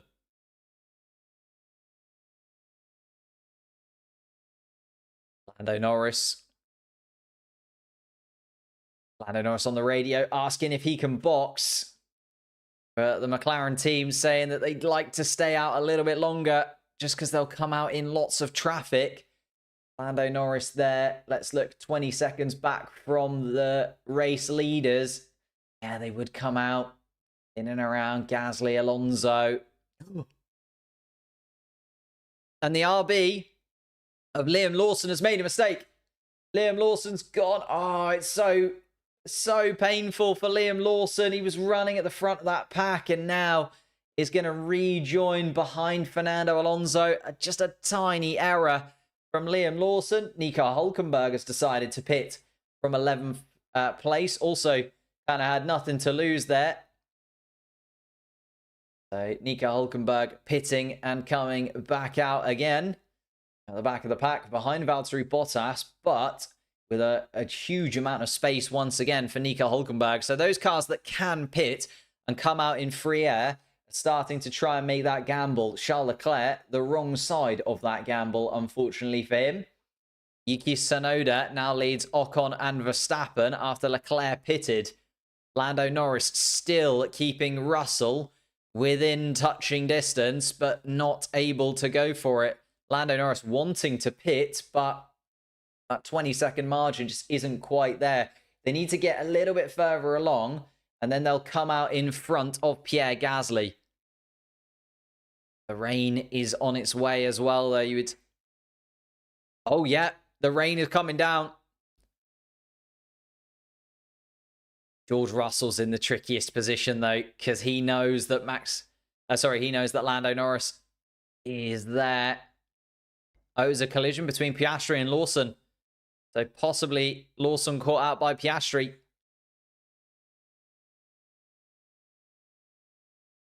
And yeah, they're just looking at Charles Leclerc and the fact that Charles Leclerc obviously went onto the new tyres and Charles Leclerc's now stuck in 12th.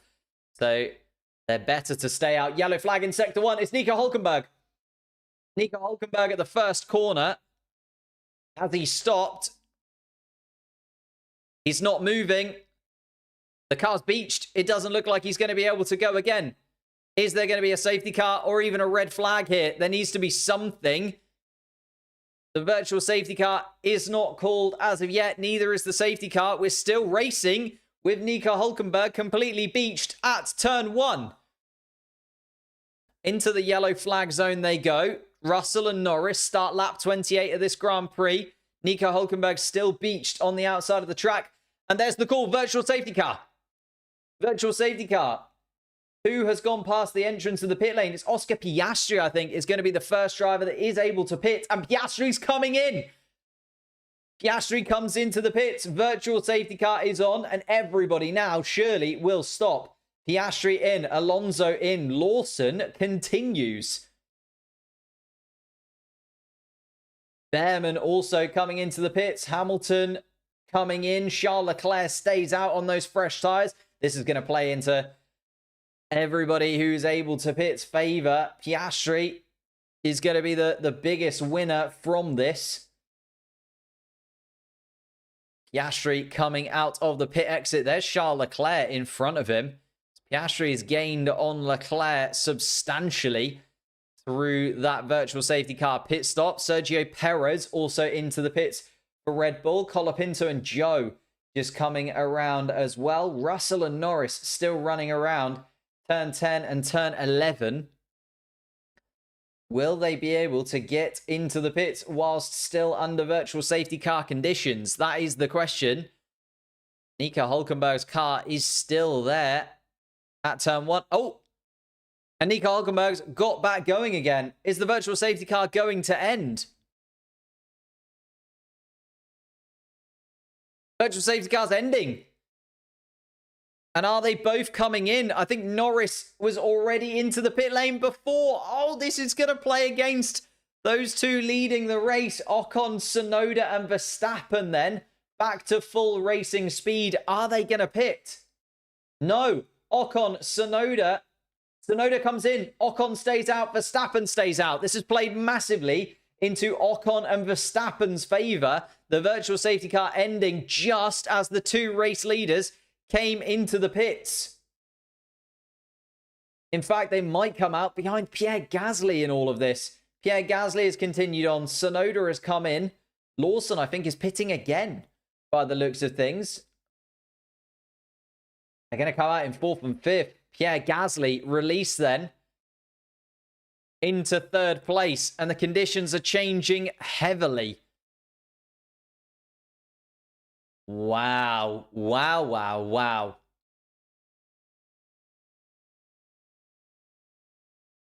Ocon, Verstappen, Gasly is now top 3. 2 Alpines in the podium scoring places. Yuki Tsunoda has come in for the wet tyres, and that's why Liam Lawson came in for a second time. Liam Lawson has come in for a set of wet tyres as well. So the team's now thinking that the wet tyre is actually the play. So Russell and Norris, who are now on a fresh set of intermediate tyres each, under pressure. Verstappen is having a little fight, trying to get back towards Esteban Ocon, who leads the race. Oh, it's Sergio Perez, who's there fighting side by side. Oh, and a 10-second time penalty for Oscar Piastri for causing a collision. That was when he came to blows with Liam Lawson. So a 10-second penalty for Oscar Piastri here in this. Wow.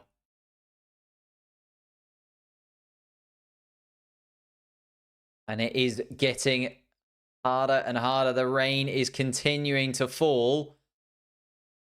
And we've got Ocon, Verstappen and Gasly going pretty slowly. They're doing 140s out on track at the moment. The racetrack is just getting so much slower than it was before. This could be close to red flag conditions. Lando Norris goes for the move on George Russell. Come on, Lando. Yes, gets the move done down towards turn 4 and up into 4th place. Lando Norris now effectively leading, apart from the fact that Ocon, Verstappen and Gasly have yet to pitted. And there's a safety car. And there's a safety car.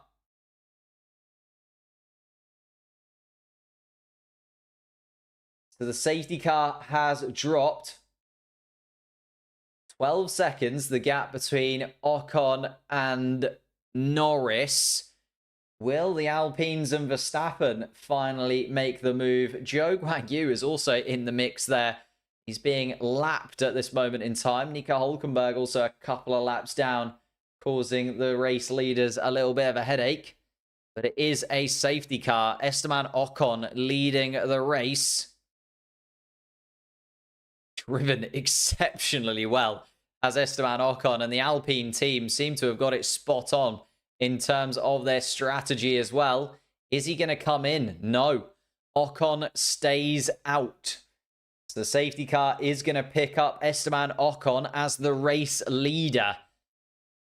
Verstappen stays out. Gasly stays out as well. Ocon is now leading this Grand Prix.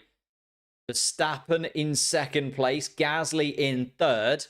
Lando Norris and George Russell were leading, and they are leading in terms of the drivers that have pitted.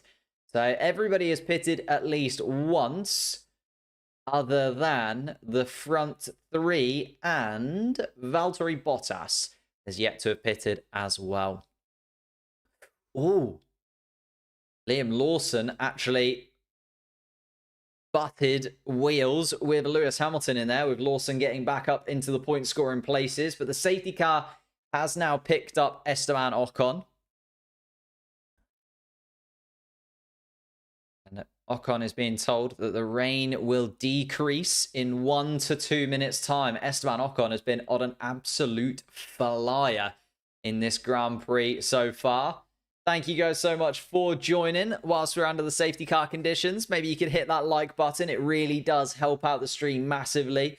And it's super simple, super quick for you to do. It takes 2 seconds hitting that like button. Haven't checked how many likes we're on. If somebody could let me know. We usually try and aim for around about 500 likes on these live streams. More than enough of you in the chat for being able to get up to that. And if you are new to the channel, hit that subscribe button. We're live for every single competitive Formula 1 session. Every single sprint qualifying, every single sprint qualifying itself, and of course the Grand Prix for the rest of the season. 3 more Grand Prix to come in a couple of weeks' time after Sao Paulo. But we're halfway through the Brazilian Grand Prix, and the safety car has been called. Ocon, Verstappen, Gasly, our top 3. It's been a little bit of chaos out there in Sao Paulo. Looked very comfortable for Lando Norris and George Russell at the front. Now they have dropped down to 4th and 5th. Lando Norris has finally gotten past George Russell in all of this, up into 4th spot. Tsunoda down in 6th place now, still running 3rd place of the drivers that have pitted. Charles Leclerc in 7th now. Oscar Piastri in 8th place, but Oscar Piastri with a 10-second penalty. There are a few investigations still to play out that we can have a little look at as of now. So you can see... Oh, wrong one for me. You can see that Oscar Piastri has got a 10-second penalty for causing a collision. Ollie Behrman had a 10-second penalty for causing a collision as well. Liam Lawson under investigation for coming into contact with Piastri, but I think that went in Piastri's... against Oscar Piastri. Yeah, that was Piastri's penalty. Colapinto was under investigation, but now not under investigation after leaving the track and gaining an advantage. Lando Norris is under investigation after the Grand Prix for that start. Oh, and it's Franco Colapinto. Franco Colapinto in the wall. And that's going to be a red flag, surely. Behind the safety car, Franco Colapinto into the wall at turn 13. Wow. And that's going to surely be a red flag. Yep, there is the red flag dropped.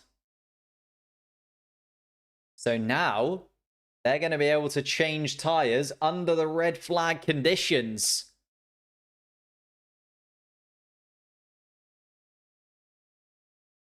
Wow. The Williams mechanics have had an absolute nightmare day.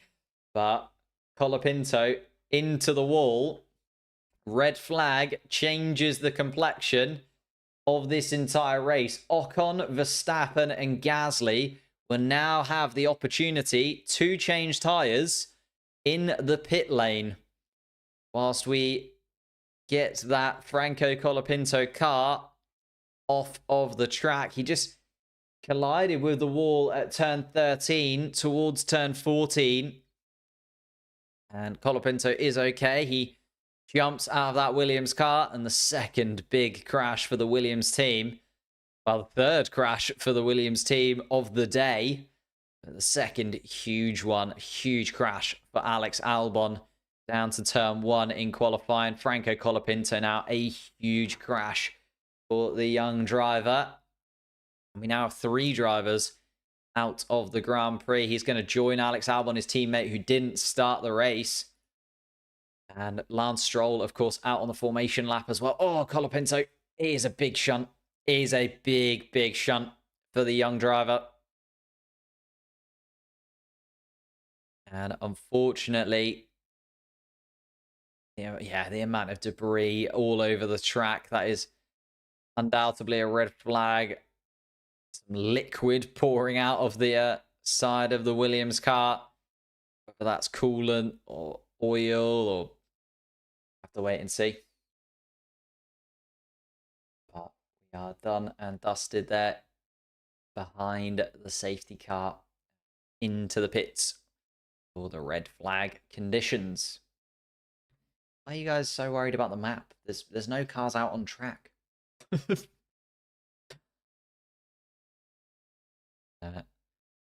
Lando Norris on the radio asking that question. Can everybody just change tyres for free? They can indeed. So Norris, now, after looking like it was going to go in his favour, and looking like the race could be falling in McLaren's hands, they're now into red flag conditions, and the three drivers in front, Esteban Ocon, Max Verstappen, and Pierre Gasly, can all change their tyres under the red flag conditions.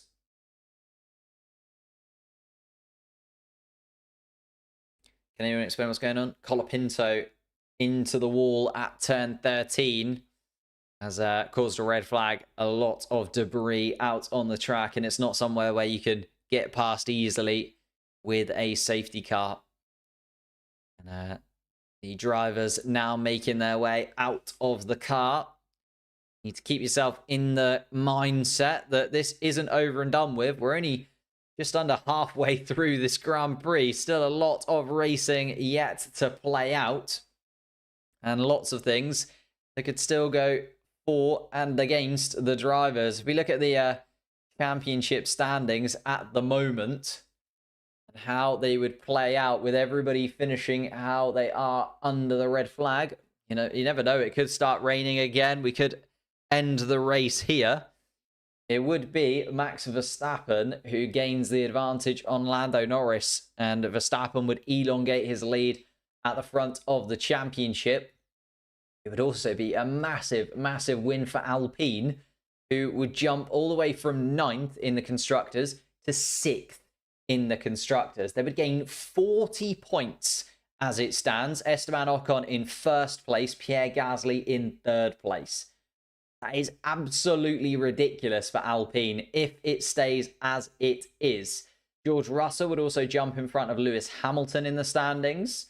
Would be another change there at Mercedes. Esteban Ocon would jump 8 places in the drivers' standings. He would go from having 5 points throughout the entire season. He would gain 25 points and go up to 30 for the season so far. He'd jump in front of Yuki Tsunoda, who would also be on 30 points for the season. Only Nico Hulkenberg in the midfield teams above that on 31.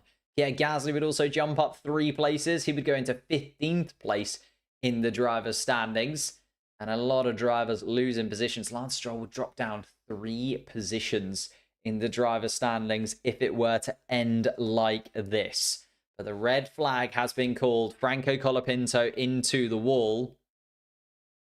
And now we are looking at a race restart where every driver can swap onto whatever tyres they fancy for the end of this Grand Prix. And Ocon, Verstappen and Gasly rubbing their hands together. Max Verstappen, you can see, delighted.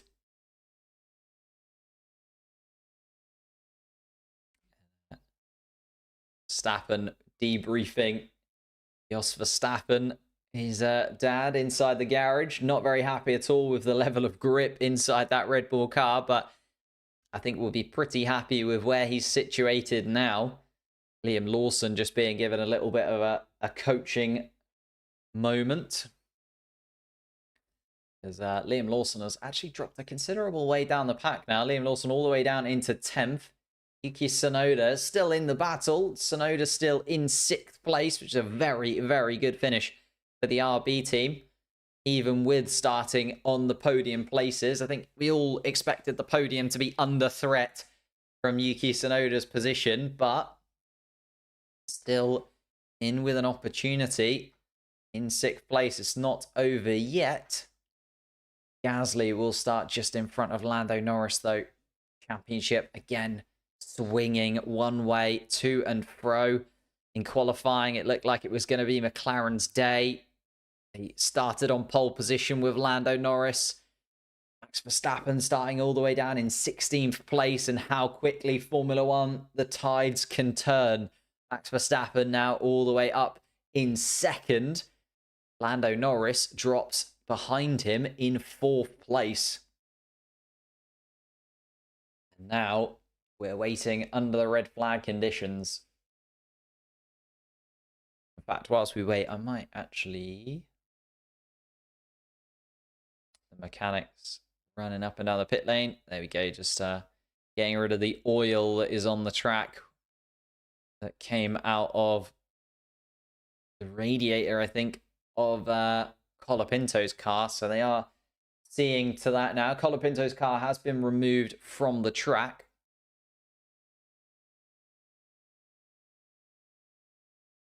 George Russell frustrated. He's saying that he said it to the team. Not very happy at all, is George Russell, saying, look, I wanted to stay out. I wanted it to be like this. George Russell made the call. Call has gone against them. Change the... Whilst we've got a little bit of time.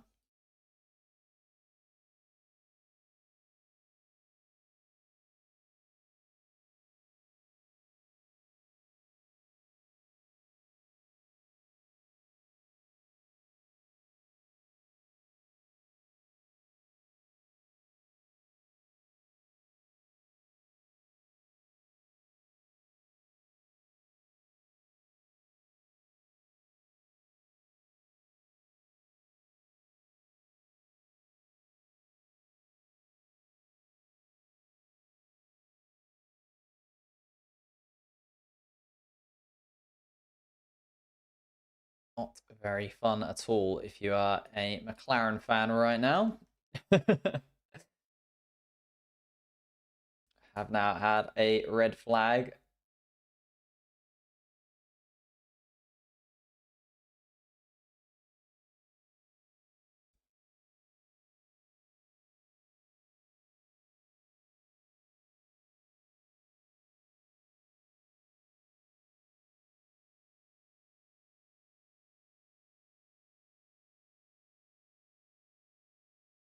Ooh. No news as of yet as to when we will be back racing. I'll keep you updated as much as I can. Oops.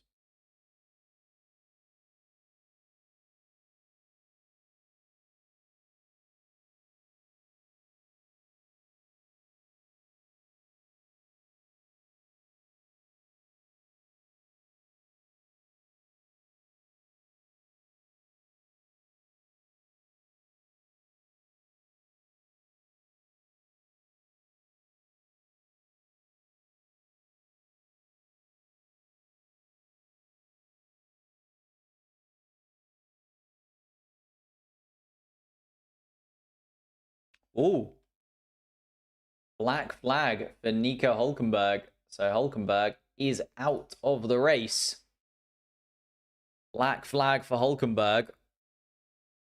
So he is not going to be able to take part any further today. Black flag. Wow. Not something you see very often. But black flag nonetheless for Nico Hulkenberg there.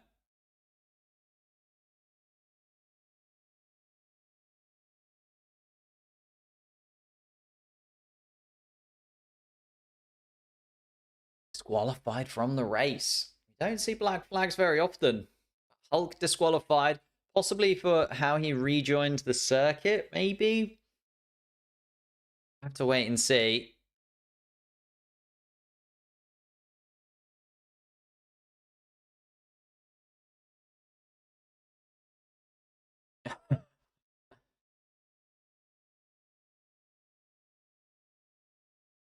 I have to see a replay of when he rejoined the track. I'm not sure what he 100% did. Obviously, went off in turn 1. So here's the replay of him on lap 27, making the mistake, going for a spin, coming to a stop at turn 1.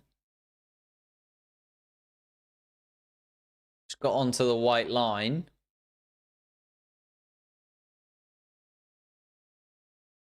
I don't really know what the... Oh, it's there. 4 marshals actually helped Nico Hulkenberg back onto the track. There you go. So because the car had been beached, basically the front right tire was off of the floor. The car had kind of bottomed out. It's because they had stewards' assistance. So there were 4 marshals that pushed the Nico Hulkenberg's car back onto the track. And you are not allowed to do that. So that is a black flag. And unfortunately, done and dusted for Nico Hulkenberg in this one.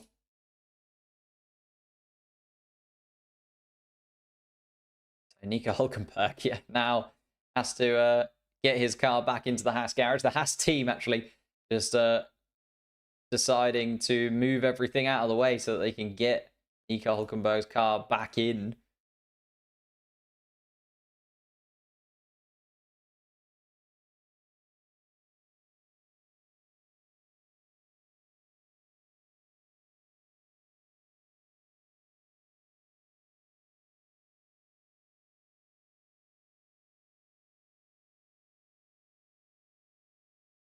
Gonna fix up some bits whilst we wait. Might as well.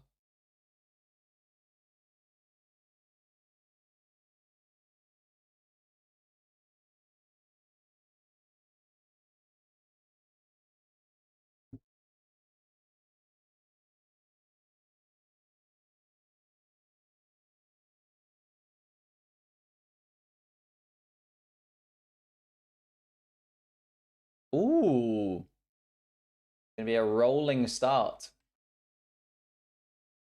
Conditions need to improve. No estimated time as of yet, but a rolling start has been confirmed. So we will see the cars have a rolling start.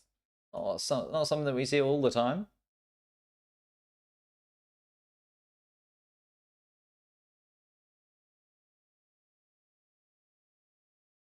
Right, there we go. 10 minutes time. 10 minutes time. We're going to be back underway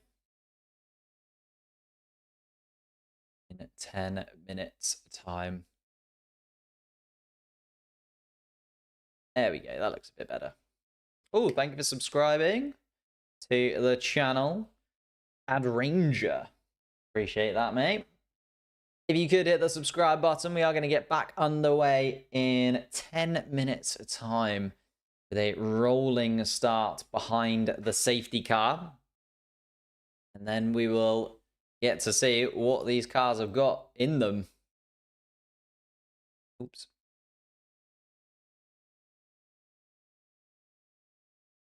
Of course, the intermediate tire would be the tire of choice. Who's still got intermediate tires, though, is the other question. A lot of cars that have used up their sets of intermediates.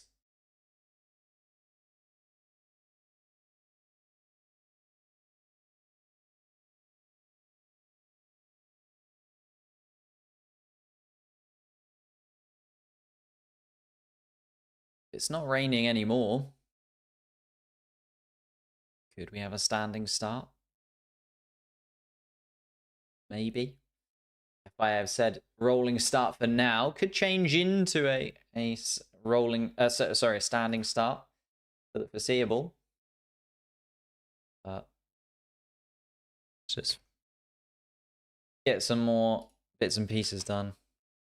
Doing some organizing in today's chat. You're seeing real behind the scenes of what I have to do to get the stream running efficiently.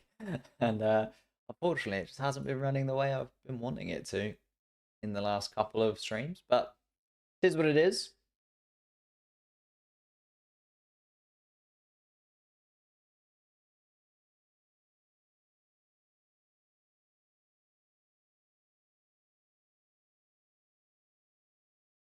Indeed, I agree with Sally. Please do like and subscribe whilst we're here. Finally seem to have gotten all that oil off the track from whatever that was spilling out of Franco Colapinto's car.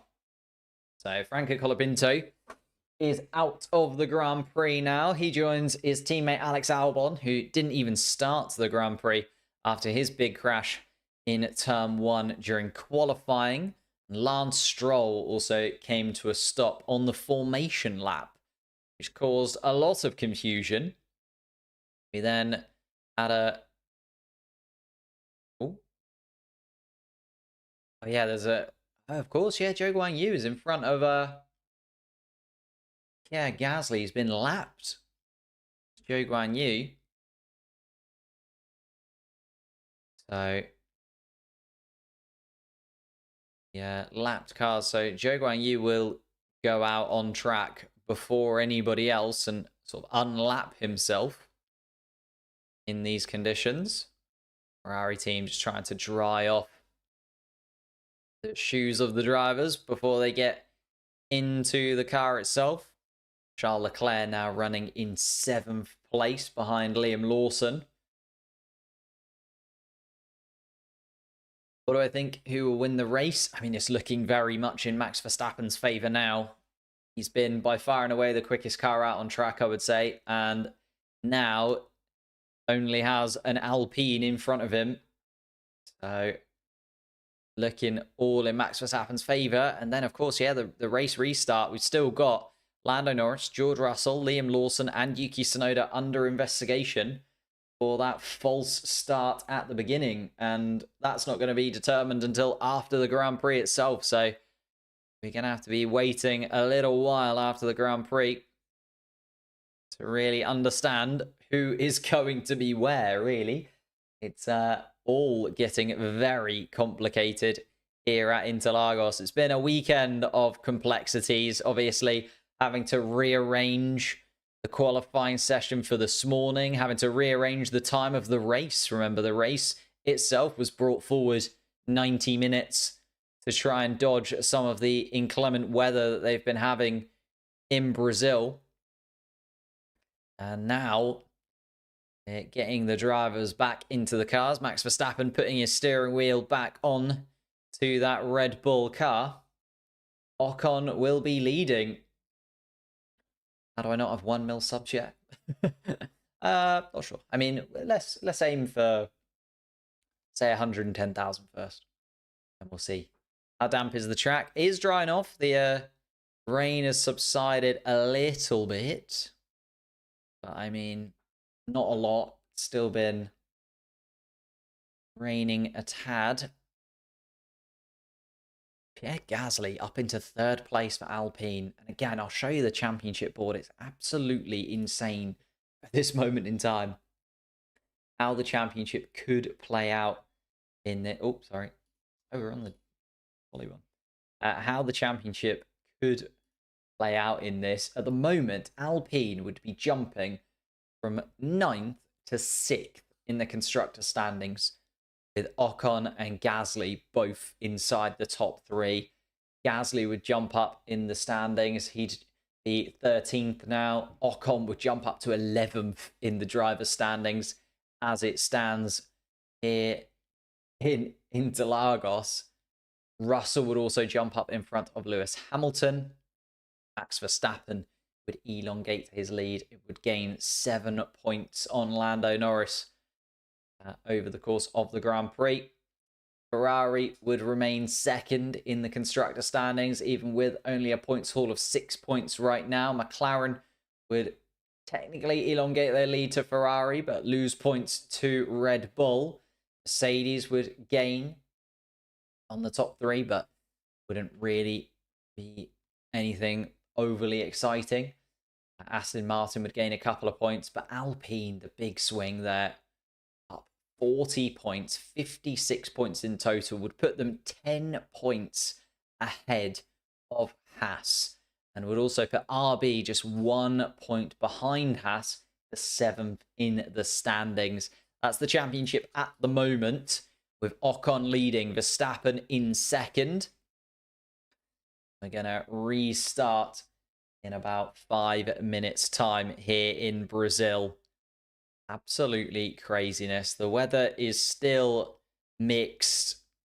Expecting rain again in a few minutes' time. Currently, no raindrops falling that I can see. But the track still very, very damp indeed. I was Esteban Ocon first. Just didn't pit. Just didn't pit. Under the virtual safety car, under the safety car. Kept going, kept going. Stood out. And wow. It has played into their favour with Franco Colapinto putting his car into the wall under the safety car. And that Franco Colapinto problem has now put Max Verstappen in the driver's seat. Not only in this Grand Prix, but also in the championship as well. When will the red flag go? We're about 4 or 5 minutes away from the red flag disappearing. Going to resume in a moment. All of the drivers now back into the cars. Zhou Guanyu is actually just unlapping himself at the moment. So Zhou Guanyu is going to make his way all the way around.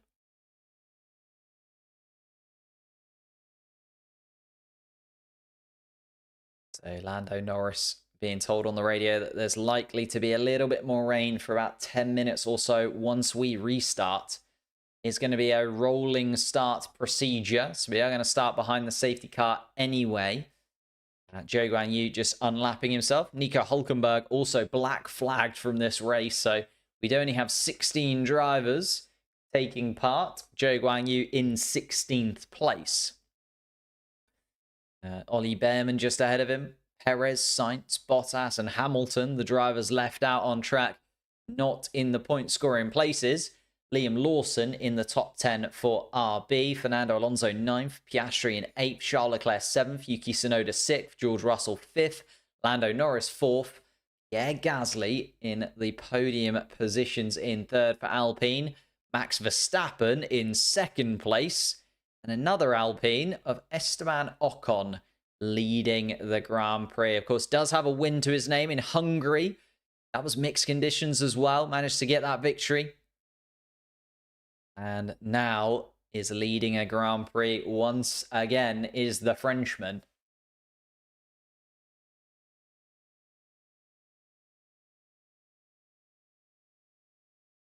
Oh. The safety car. We have got the red flag has been lifted now. Just waiting for Zhou Guanyu to catch the back of the pack. He does so. And the 16 drivers are now released. So Gasly just leaving the pit lane there in 3rd place. Lando Norris leaves a little bit of gap to the Alpine. George Russell also gets underway. Liam Lawson. Sorry, Yuki Tsunoda in 6th place. Charles Leclerc behind in 7th. And there's a lot of spray coming off the back of Esteban Ocon's car. In fact, Max Verstappen moving to the right-hand side of the track down towards turn 4 to get out of the spray so he can actually see what he is doing. But we have now restarted. Esteban Ocon, Verstappen, Gasly are top 3. And Ocon with the dream scenario indeed. Should be, well, Max Verstappen behind him. But apart from that, you can call it a dream scenario. Everything else has gone in his favour.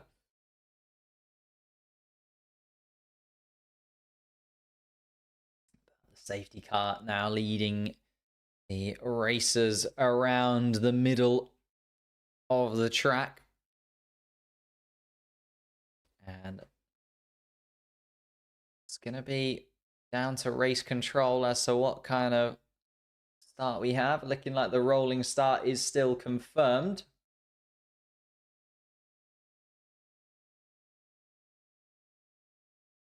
Carlos Sainz on the radio complaining that these aren't new intermediate tyres. And Carlos Sainz maybe doesn't have a set of new inters on the car that he can run. But as Ferrari made a mistake and put the wrong intermediate tyres on Carlos Sainz's car. not be very fun indeed. Verstappen has a fresh set of inters, so does Gasly. Lando Norris does not. Lando Norris on a slightly scrubbed set of intermediate tyres. Here we go then. Esteban Ocon is going to get us back into racing. Yellow flag in sector 3 at the moment, just as the cars run slowly. Oh no, it's Ollie Behrman. Ollie Behrman's gone off onto the grass, and so's Zhou Guanyu. And there's a yellow flag behind the runners as Esteban Ocon launches into the lead of this race. Green flag, track clear, and Esteban Ocon isn't going to hold any positions back. He goes into turn 1, leading the Grand Prix. Max Verstappen following through turn 2, turn 3. Pierre Gasly remains in 3rd place. And everybody filing into single file at this point. The visibility is horrendous out on track. You can see absolutely nothing from our perspective down through turn 4. And Lando Norris has gone wide at turn 4. Lando Norris has gone off the track. Is he going to let George Russell back through? George Russell's now around the outside of Lando Norris. No. Lando Norris, I think, holds on to the position just. But then George Russell's going to try and go around the outside, and Russell gets the move done. It's a mistake from Lando Norris down towards turn 4. And Lando Norris now down into 5th place. Oh, and there goes Charles Leclerc. Leclerc's also gone off the track. Piastri, can he gain an advantage? No. Looks like Leclerc is still going to be able to keep that position in front of Piastri. But there is a lot of cars skidding around out on track at the moment. Ollie Behrman gets past Zhou Guanyu once again up into 15th place. But Esteban Ocon is leading this Grand Prix. And he has a lead of 1.7 seconds over Max Verstappen. Verstappen not able to hold on to the back of Esteban Ocon at the moment. Pierre Gasly has also dropped another 4 seconds behind Max Verstappen. So a big gap is opening up between the top 2 and the rest of the field. It's the same as it was, except the top 2 are no longer Russell and Norris. The top 2 are Esteban Ocon and Max Verstappen. They go down towards turn 1. Hamilton moves to the inside of Fernando Alonso, and I think Hamilton has got that move done on the Spaniard. He has indeed. Hamilton in 9th place. Carlos Sainz gets boozed past Valtteri Bottas up into 14th.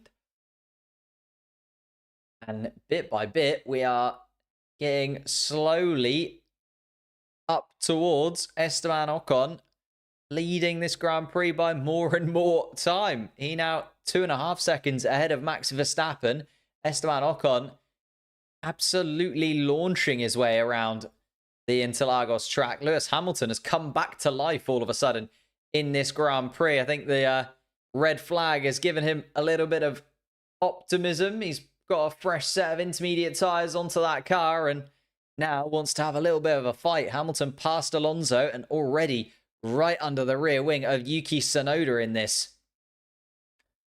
Hamilton in these conditions wanting to drag that Mercedes car forwards. Maybe the Mercedes team have been able to also change a few of the settings around inside of the car, make that car just a little bit more drivable. Goodness gracious. Wow. That is a big, big mistake from Lando Norris going off the track there and losing position to George Russell. He's got to get past the Mercedes car all over again. And there's a lot of rain still likely to tumble down onto the track. Ocon now leads by 3 seconds to Verstappen. Verstappen, even with the fresh set of intermediate tyres, seems to have lost all the pace that he had at the beginning of this Grand Prix. Verstappen, remember, was the fastest man out on track. Still does claim the fastest lap point at the moment, does Max Verstappen. But it's all going wrong for Lando Norris and the McLaren team down in 5th place. And at the moment, not looking like they're going to make any moves forwards. Oh, when Ollie Behrman spins. Is he going to go into the barriers? He is, and that's going to be another safety car, surely. No, maybe he's caught it. Ollie Behrman, I think maybe a broken front wing, but if he can reverse that car, and he's kept it going, and Ollie Behrman has done a great job there to keep that car running. green flag, and might be a broken front wing, though. I think Ollie Behrman might have to come in and replace the front wing of that car. Just got very close behind Carlos Sainz, running around turn 7. A pirouette from Ollie Behrman in the wet. And that front wing does collide with the barriers, but not heavily. It was a little shunt into the barriers from Ollie Behrman. Puts him all the way at the back of the pack in 16th place. I do think he's going to be able to continue on. Yuki Tsunoda is now really under pressure from Lewis Hamilton here. Hamilton seems to have come to life since the restart. Hamilton putting Tsunoda under pressure. Alpine 1 and 3 would be the most crazy story ever. I mean, they're absolutely flying. Ocon is 3.5 seconds ahead of Verstappen. Gasly, another 3 seconds ahead of George Russell. It's looking very, very comfortable indeed at the moment for the two Alpine cars running in the podium places. It's all gone wrong for Lando Norris and George Russell. George Russell was so angry over the radio for not staying out. He wanted to stay out even when the safety car was called. Decided to come into the pits anyway. Once the red flag dropped, it was the correct decision. George Russell should have stayed out on track.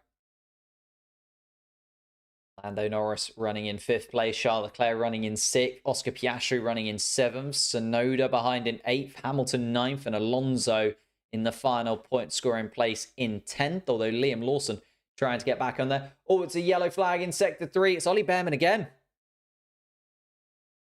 It's Ollie Behrman again. I think has lost the car in turn 12. And Ollie Behrman running around at the back of the pack, causing himself some headaches at this point. I think the problem is he's pitting and changing front wings and not quite sure of the balance of the car, and now is having a little bit of struggle. What happened here down towards turn 12? It's aquaplaned down to turn 12 over the grass. It is turning into a pretty miserable afternoon for Ollie Behrman. Good experience for Ollie Behrman for the future. His first time racing in Formula 1 in these absolutely torrid conditions. He was very, very impressive in Saudi Arabia and Azerbaijan earlier on in the season. But Ollie Behrman unlikely to score points in this one. He is all the way down in 16th place.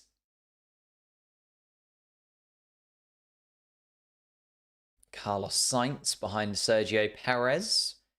Those three looking at the point scoring places. Alonso under pressure from Lawson. Perez and Sainz very close behind.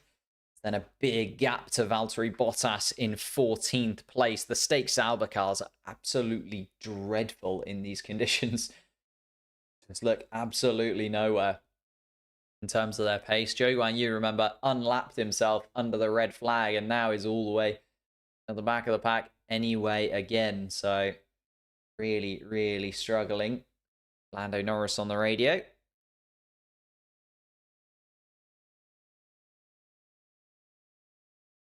So tyre condition and racing cars out on track. Lando Norris told that he thinks it's going to be these tyres until the end of the race. So do your best with that, Lando.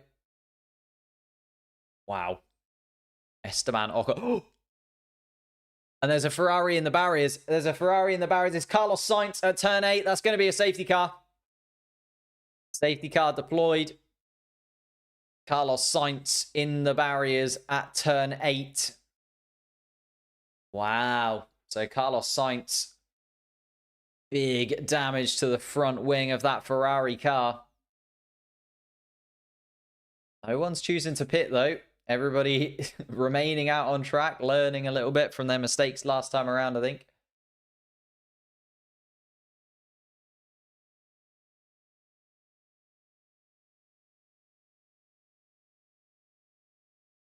Carlos Sainz, of course, race winner in Mexico. Now out of the Grand Prix. Big crash for him. And he is going to join the group of cars that are out of this race. There's a good few of them now. Oh, is he moving?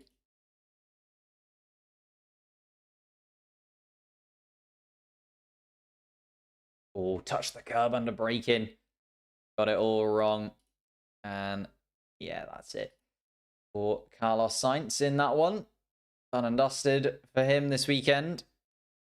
And a spin in qualifying, a spin in the race. And Carlos Sainz joins the group of cars out of the race. We now have Sainz, Colapinto, Hulkenberg, Albon, and Stroll all not taking part.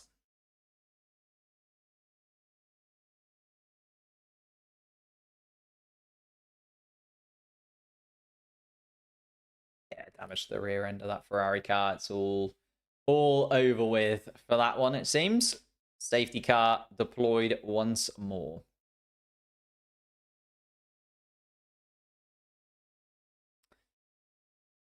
Disappear back to this racing board. I'll stop tinkering with the chat in a minute. It's annoying me today.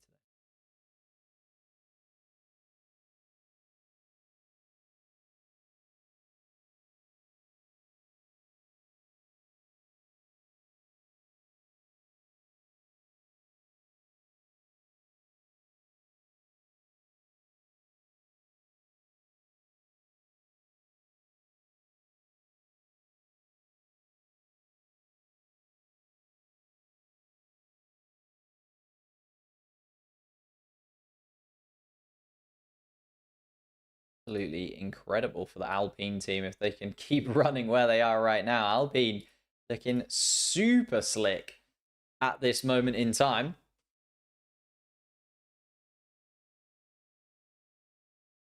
Oliver Oakes, new team principal at Alpine, watching under the safety car. Looking at absolutely the Alpine best racing. Can't even think how long.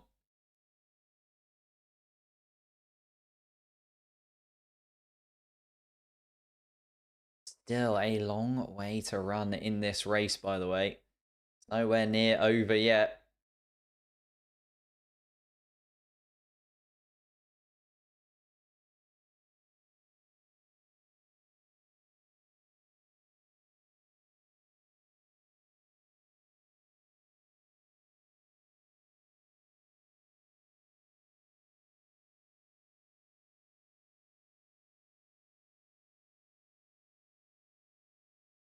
I mean, it makes sense. They are telling Lando Norris just keep an eye on it now because been a lot of cars off the racetrack.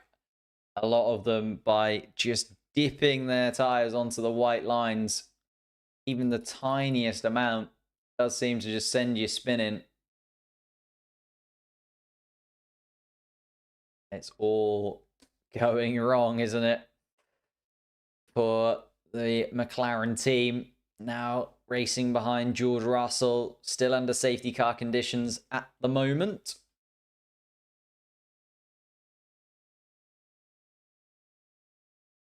Esteban Ocon, of course, has won a race before. One in Hungary.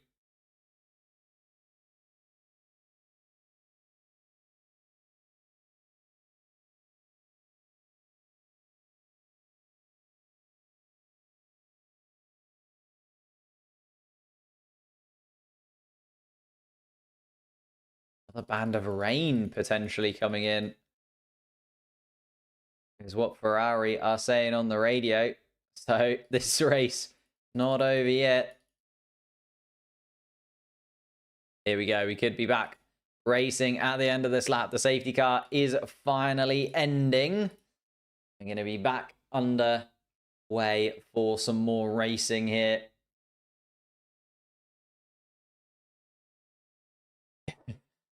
What are the chances of Sauber points? I mean, if we have another 5 drivers drop out, certainly possible. Carlos Sainz joins Colapinto, Hulkenberg, Albon, and Stroll in the pit lane. Esteban Ocon still leads as this safety car comes to an end once more. Safety car is ending. Once more, we have Esteban Ocon leading the race as the safety car comes into the pits.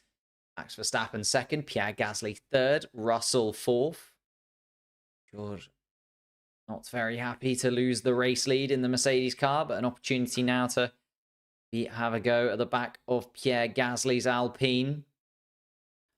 No overtaking until, of course, they get to that line. When will Esteban Ocon go? Teasing Max Verstappen behind him. And Esteban Ocon leaving it late. Stamps on the gas pedal. George Russell got a really good run there as well and could be side by side with Pierre Gasly down towards turn one. Here comes Max Verstappen, though, for the lead of the Grand Prix, and Verstappen's gone for it, and Lando Norris has gone super wide. Lando Norris is going to drop a good few places there. He's going to be side by side with Oscar Piastri, and Piastri is going to come out ahead of Lando Norris. Max Verstappen moves up to the top of the timing sheet. Charles Leclerc also got the run on George Russell. Charles Leclerc jumped up. Lando Norris, another mistake down towards turn one from Lando Norris. And Lando Norris now behind Oscar Piastri in this. Tsunoda now in 8th place. Absolutely disastrous restart once again from Lando Norris. Ollie Behrman back ahead of the two Stake Sauber cars. Max Verstappen now leading. Oh, and Alonso. Ooh, side by side with Sergio Perez. Hamilton is having an absolute mare. What's going on with Lewis Hamilton? He's falling through the pack. Looks like Hamilton has got a problem because he is all over the shop at the moment. Sergio Perez has gone past Lewis Hamilton as well as Alonso. Ollie Behrman is side by side with the 7-time world champion. Is there a touch between Behrman? Oh, and there goes Fernando Alonso. Fernando Alonso disappeared into the grass at turn 12. And is that Fernando Alonso now coming to a stop at Sector 3? Is there going to be another safety car? No, he's there. Fernando Alonso continues on, but falls all the way to the back. So Fernando Alonso now running in 15th place from the points. That puts Liam Lawson up to 9th. Sergio Perez into the point scoring places. And Max Verstappen now leads. Verstappen looking at his first win in Formula One since Spain, and what would effectively crown him the world champion for this season. Verstappen, the title in his grasp. Esteban Ocon and Pierre Gasly, the two Alpines, looking at an absolutely phenomenal result for the French outfit. In 2nd and 3rd place, Charles Leclerc has been able to jump up into 4th place after Russell and Norris both had pretty disastrous safety car restarts. Oscar Piastri between the two of them in 6th place now. Tsunoda down in 8th. Lawson in 9th. Sergio Perez in the final point scoring place in 10th. Lewis Hamilton now running in 11th. Ollie Behrman 12th. Bottas, Joe and Alonso rounding out the drivers still out on track. Carlos Sainz, Colapinto, Hulkenberg, Albon and Stroll, the 5 drivers no longer taking part in the Grand Prix for this afternoon's race in Brazil. We still have 25 laps left to go. A long way to go in this Grand Prix, considering the twists and turns it has taken so far. But Max Verstappen now looks comfortably like he should go on to win this Grand Prix. Max Verstappen got so lucky. Yes, could argue that, but Red Bull did the right thing. They stayed out, they stayed out, they stayed out. They made sure that they kept those intermediate tyres sound. Max Verstappen was also super quick at the beginning of this Grand Prix. The Red Bull car did look like the fastest car out on track. But Max's race recovery over the course of this Grand Prix has just been ridiculous. Remember, started in 16th place did Max Verstappen. And he has absolutely flown up to the top of the timing sheets. And Verstappen now leads the race.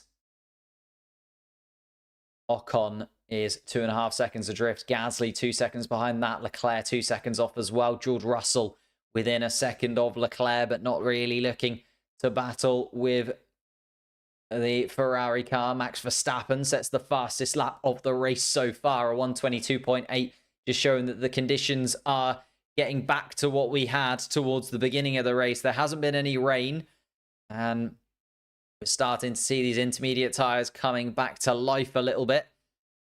Oscar Piastri being asked to swap positions so that Lando Norris can at least get back ahead of his teammate. And I think Piastri is going to oblige, because Piastri hasn't really had much to shout about in this Grand Prix at all. So Lando Norris does get let through. I think George Russell has had a go at Charles Leclerc, and George Russell is going to make a move on Leclerc. I think Leclerc got a little bit wide through turn 5, and George Russell up into that position as Charles Leclerc now under pressure from Lando Norris.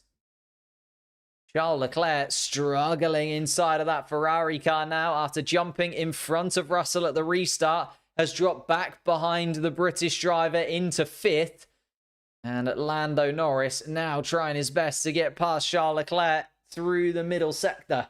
Max Verstappen has disappeared off into the distance. So has Esteban Ocon and Gasly, to be fair. A big gap between Gasly and Russell. In terms of 3rd and 4th place, Charles Leclerc then in 5th. Lando Norris in 6th spot. Closing into the back of the Ferrari. Can Lando Norris have a go at Charles Leclerc down towards turn 1? Has a little look, does Lando Norris, but nothing doing this time around. And the McLaren car just really hasn't been able to get those overtakes done, as it. We saw Lando Norris trapped behind George Russell for so long during the first stint of the race. And now going down towards turn 4, Charles Leclerc's already comfortably at the apex, and Lando Norris nothing doing. So just hasn't got the straight line speed in these conditions as Lando Norris to be able to do it. But there was the mistake from Charles Leclerc, just got all out of shape around turn 5, and the Mercedes car just able to glide past. And Charles Leclerc actually rejoining at turn 4 unsafely has been noted by the stewards. So there could be a possible penalty coming the way of Charles Leclerc. Not looking very good at all for Charles Leclerc in this one. It's pretty close to George Russell as he rejoined the track. Max Verstappen goes fastest of anybody again. Verstappen looking super, super comfortable. And it's giving 2023 vibes. Max Verstappen at the front of the pack, 26 points to his name, and disappearing off into the distance, comfortably ahead of the rest of the field. Esteban Ocon and Pierre Gasly running around in 2nd and 3rd place for Alpine. George Russell just trying to catch the back of the Alpine car. Charles Leclerc going very slowly in the Ferrari, not able to hold on to the back of George Russell at all. And the Ferrari just not looking very comfortable out there in these conditions whatsoever. Piastri holding on to his teammates. Tsunoda and Lawson, both RBs, still in the point scoring places, which would have been phenomenal for them had Alpine not scored a double podium as it stands.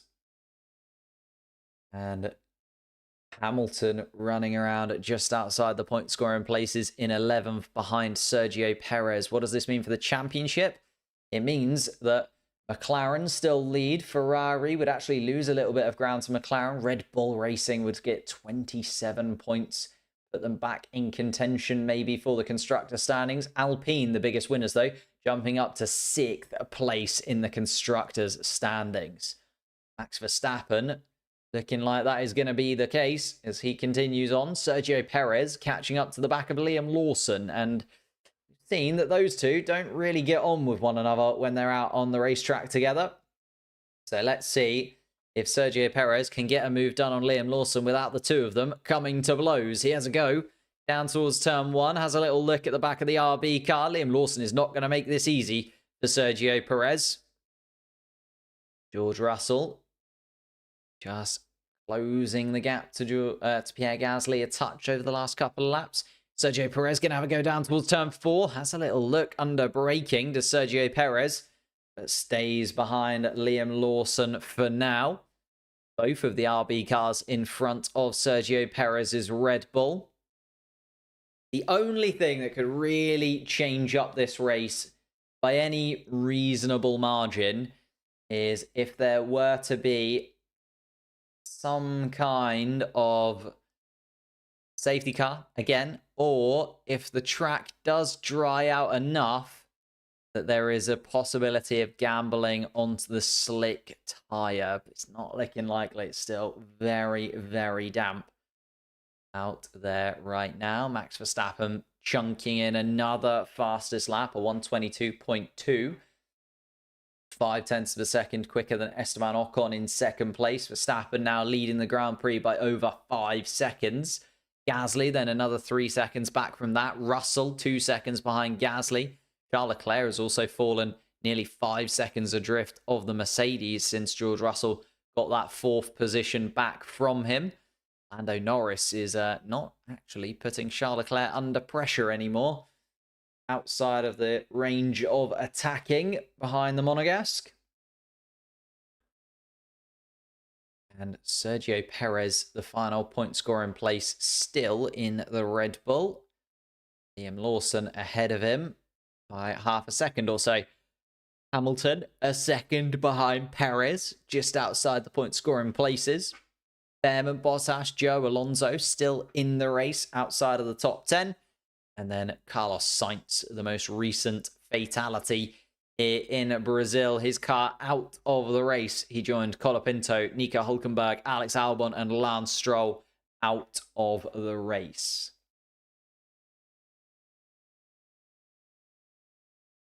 Ferrari deciding if they're going to cook or get cooked. I think just Charles Leclerc really struggling inside of that Ferrari car. Yeah, a problem that McLaren have got is they just don't seem to have the straight line speed to be able to make the overtakes that you'd expect them to be able to. I don't think we've seen a McLaren overtake anybody at this point today, at least not that I can remember, without the driver in front even making a mistake or something happening. So, sprint race 1-2 has turned into a 6-7 for McLaren today. Max Verstappen now leads by 6 seconds with 19 laps left to go.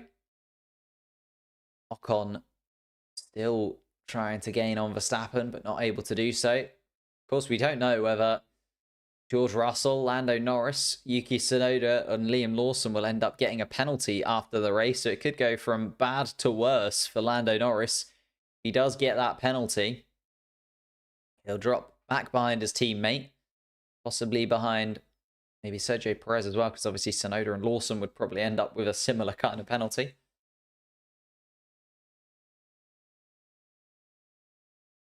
Max Verstappen elongates his lead once more. Lando Norris back to within half a second of Charles Leclerc. Oh! And Oscar Piastri goes off at turn 12. Just a little bit of a moment for him. He's now under pressure from Yuki Tsunoda. Tsunoda now all over the rear wing of Oscar Piastri. Piastri rejoined the track. I don't know if Tsunoda is going to be able to make a move. Tsunoda peels off to the right-hand side of the track. Tries to go round the outside of turn 1. I think Piastri's just going to close the door on the Japanese driver for now, and does. Tsunoda stays behind Oscar Piastri. Piastri remains in 7th place. Yuki Tsunoda drops back into 8th. He went for the move, though, did Yuki Tsunoda. The door was slightly ajar from Oscar Piastri, making a mistake down at turn 12. But was able to just about hold off the attack. And Piastri now lost 3 seconds to his teammate from that mistake. Going down towards turn 12. Oh, just completely locked up the front. And, yeah, disappeared off into the grass a touch, but massive off from Oscar Piastri. 3 seconds, though, a big drop in lap time. Piastri, very unlikely to catch up to the back of Lando Norris in this one after that, you would imagine. Lando Norris and Charles Leclerc running around all by themselves. Max Verstappen has disappeared into the distance as well.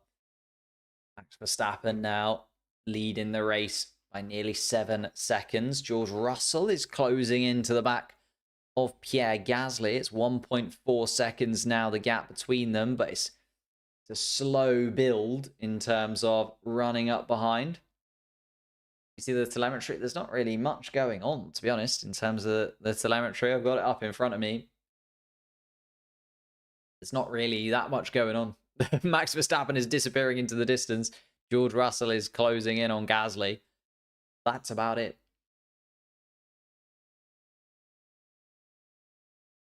K-Mag wasn't sick, he would be dominating from pole. I don't know. The Haas car has not looked amazing in these conditions. I mean, the Haas car didn't look amazing in racing conditions during the sprint either. Then they really struggled in qualifying in the wet. Nico Hulkenberg beached the car, obviously. Black flag from him because he was pushed back onto the racetrack by some of the marshals. Ollie Behrman running around in 12th place has had a couple of little spins. Rejoined Ollie Behrman. Again, just not looking fantastic at this point.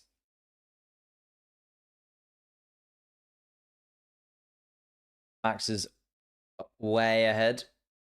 Yeah, Max Verstappen going to win this. Oh, Sergio Perez making a move on Liam Lawson, possibly. Nope, doesn't get it done. Doesn't feel like there's going to be any moves that are really available, to be honest. Perez versus Lawson is the only battle that is really looking likely.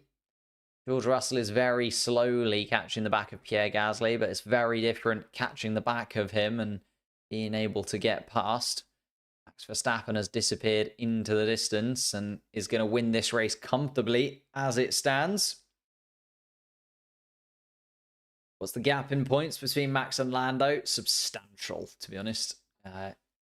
Max would gain 26. Lando Norris would only gain 8.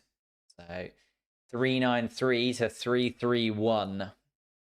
And all but done, I would say, the championship as it stands.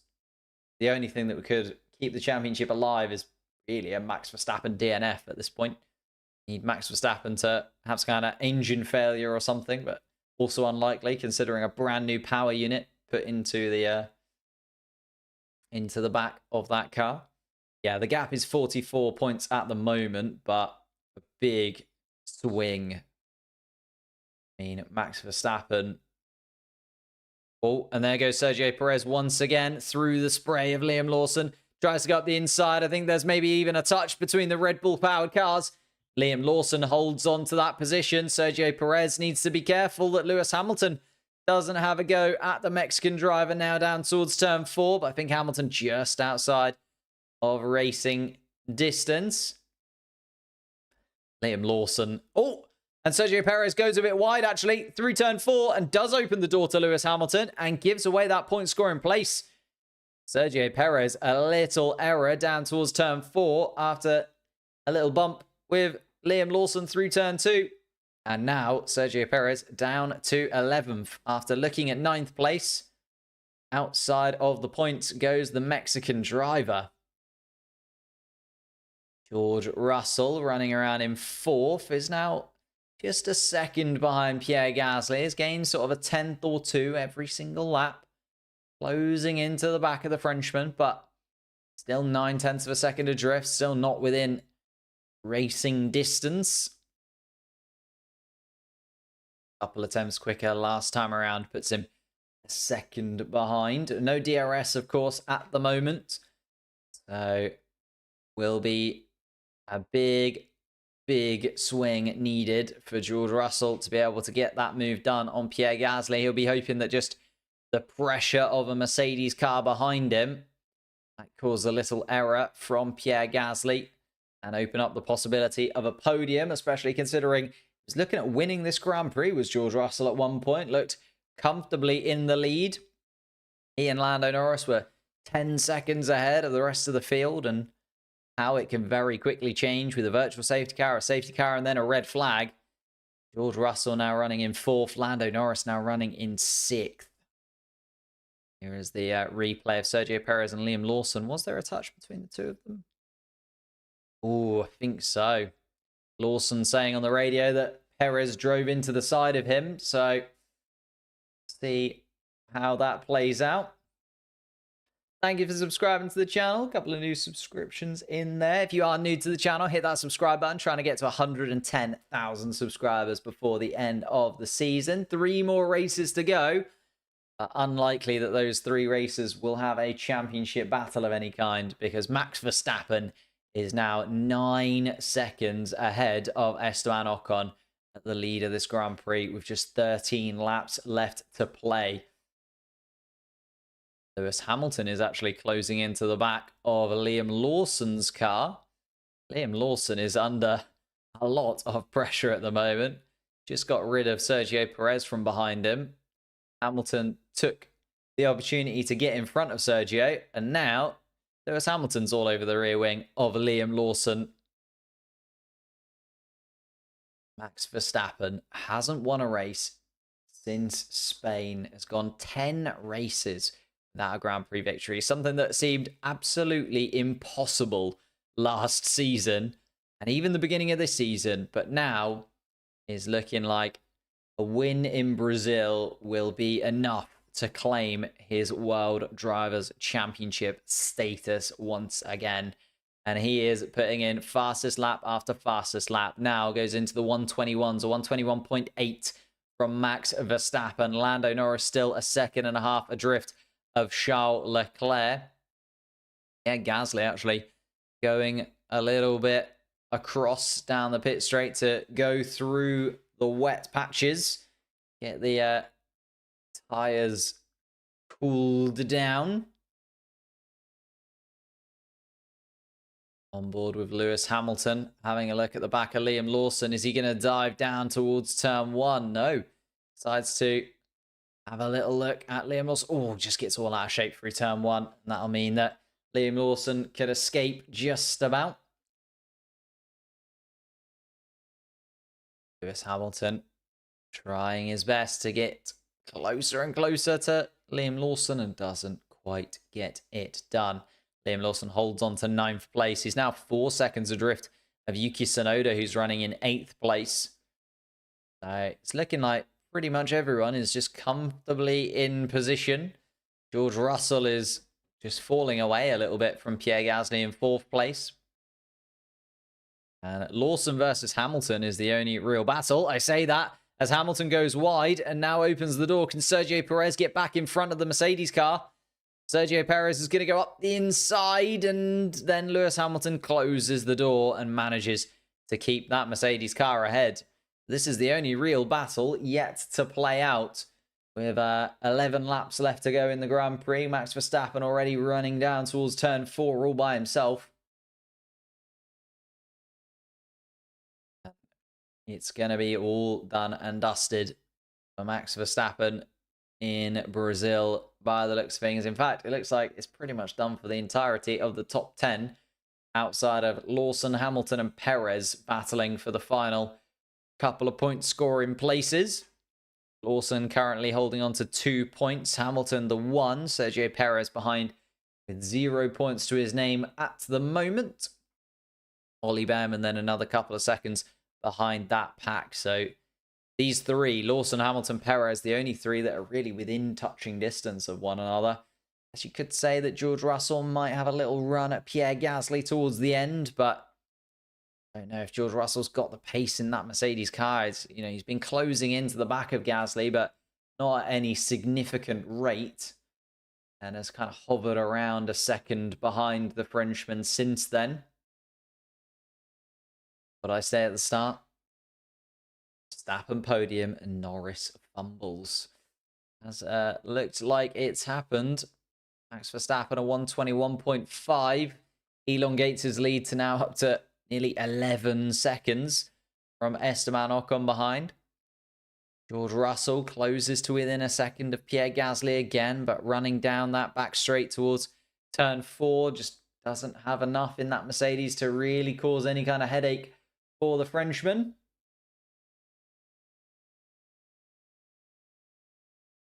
Max Verstappen continues on, and it is just Verstappen at his best, isn't it? Verstappen flying around now in first place. 11 and a half seconds ahead of Esteban Ocon.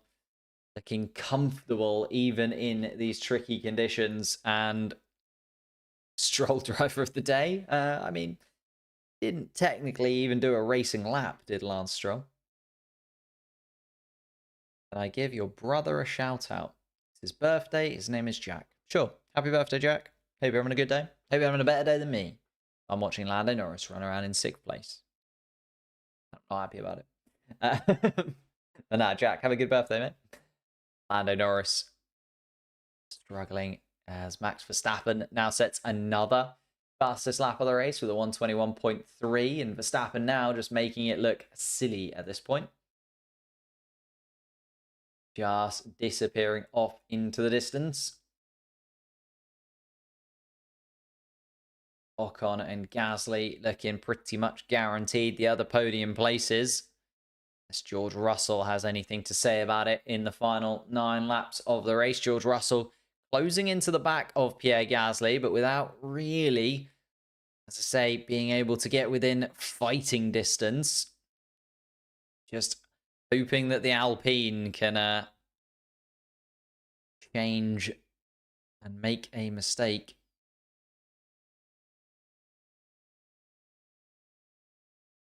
Looking at Gasly and Ocon shifting the Alpine car up a tremendous amount in the standings as it is right now.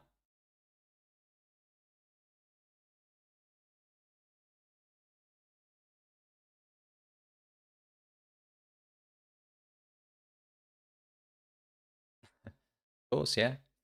Alpine pit crew yet to have made a pit stop.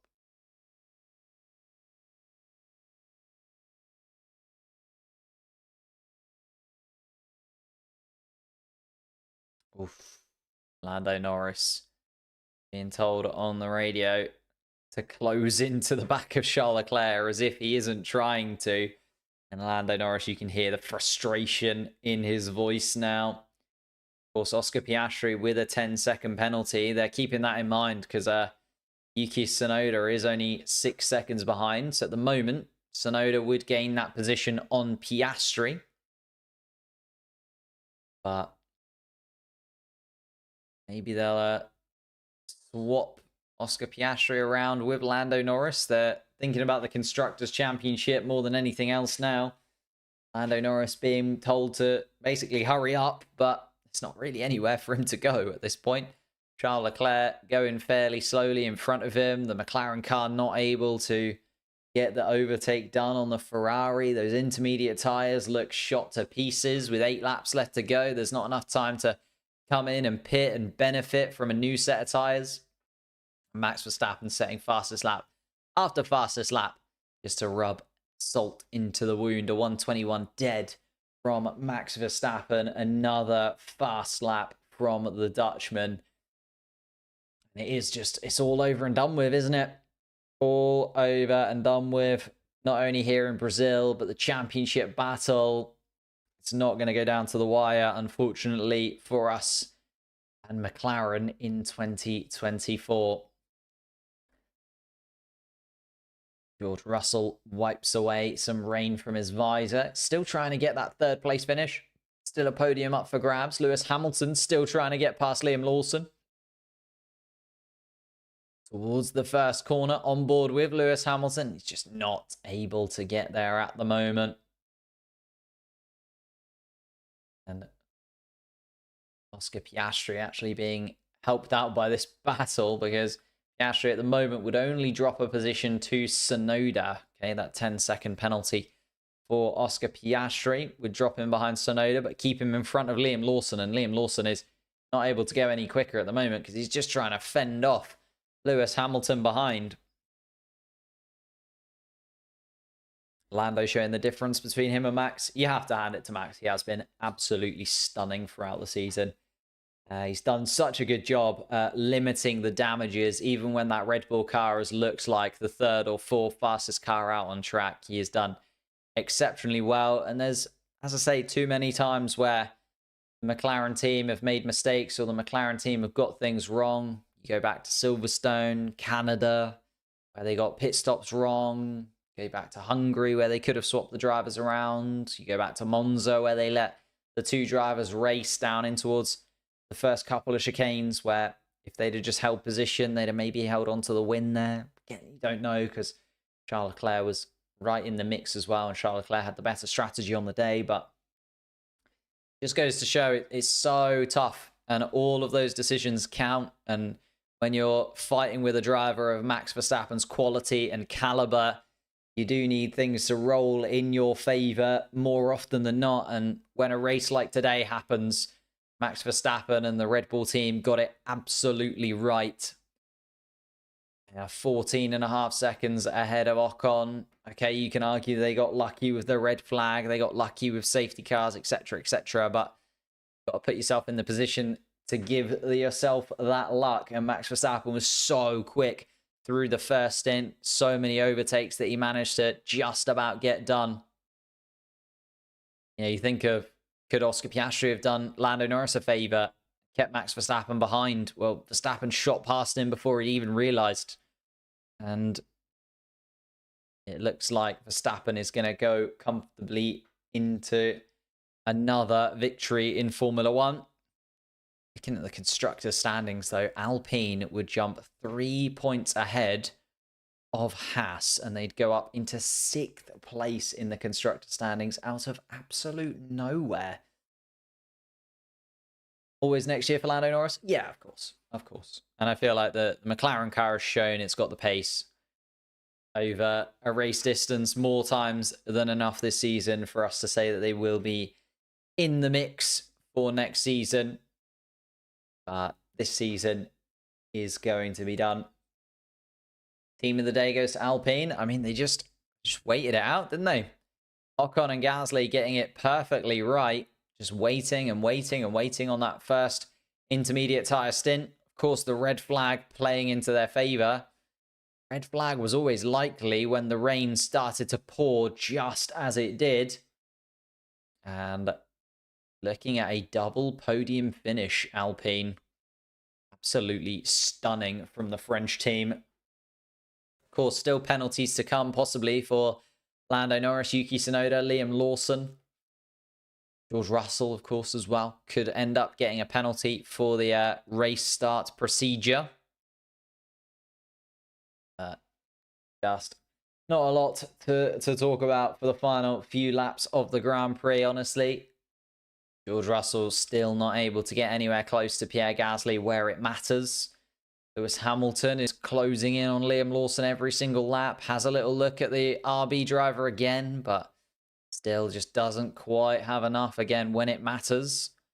Liam Lawson able to close the door fairly comfortably to the 7-time world champion, especially because Sergio Perez is right there in the background as well.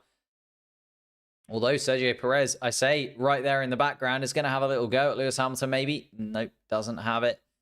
And the Mexican driver has to back out before they get to turn 4, so not able to go that time around. Max Verstappen just going quicker and quicker every single lap.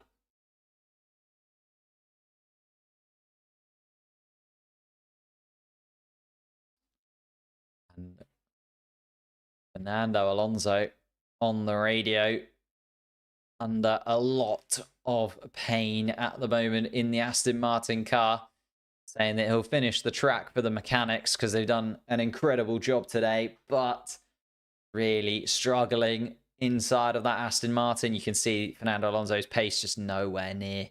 He's 11.5 seconds off the back of Valtteri Bottas in a stake Sauber. So the Aston Martin nowhere near the pace that it needs to be. Max Verstappen now leads the race by 17 seconds. He is just absolutely flown away from the rest of the field. Max Verstappen, so impressive. Esteban Ocon in second place will continue on and looks to be a comfortable third place as well for Pierre Gasly. Everybody else slotting into position as you'd kind of expect at this point in the Grand Prix, with such changeable conditions, such a crazy first 30 laps. Kind of dumbed down a little bit after the red flag and gone back into being a fairly comfortable position for those drivers. Verstappen, Ocon, Colapinto currently in the vote for driver of the day, although Verstappen, massive lead in it with a 40% vote for him. Thank you for subscribing to the channel, Powerballs. Massively appreciate that, mate. We're seeing 2 laps left to go for Max Verstappen. He comes around turn 7, leading comfortably now. Nearly 20 seconds, nearly a pit stop for Max Verstappen. Already has fastest lap to his name, though, so no pit stop required for him. Sergio Perez trying to have a little go at Lewis Hamilton for that final point scoring place. And Lewis Hamilton holds on to the position for now. Hamilton just ahead of Sergio Perez in 10th, picking up that final point for the Mercedes team. Hamilton looking at Sergio Perez in his rearview mirror. And this time, Sergio Perez has to hold off once again. Thank you, Stroll, for a fun start. Max, Super Max indeed. He starts the final lap of the race then. Just 14 corners between Max Verstappen and another victory in Formula 1. He's managed 3 of them comfortably. He's looking incredibly quick. Max Verstappen just flying around. Fastest lap after fastest lap. He's nearly caught. And I know Alonso and Joe are going very slowly, but he's nearly caught Alonso and Joe. Considering the red flag and then the safety car restart, that is absolutely mental from Max Verstappen.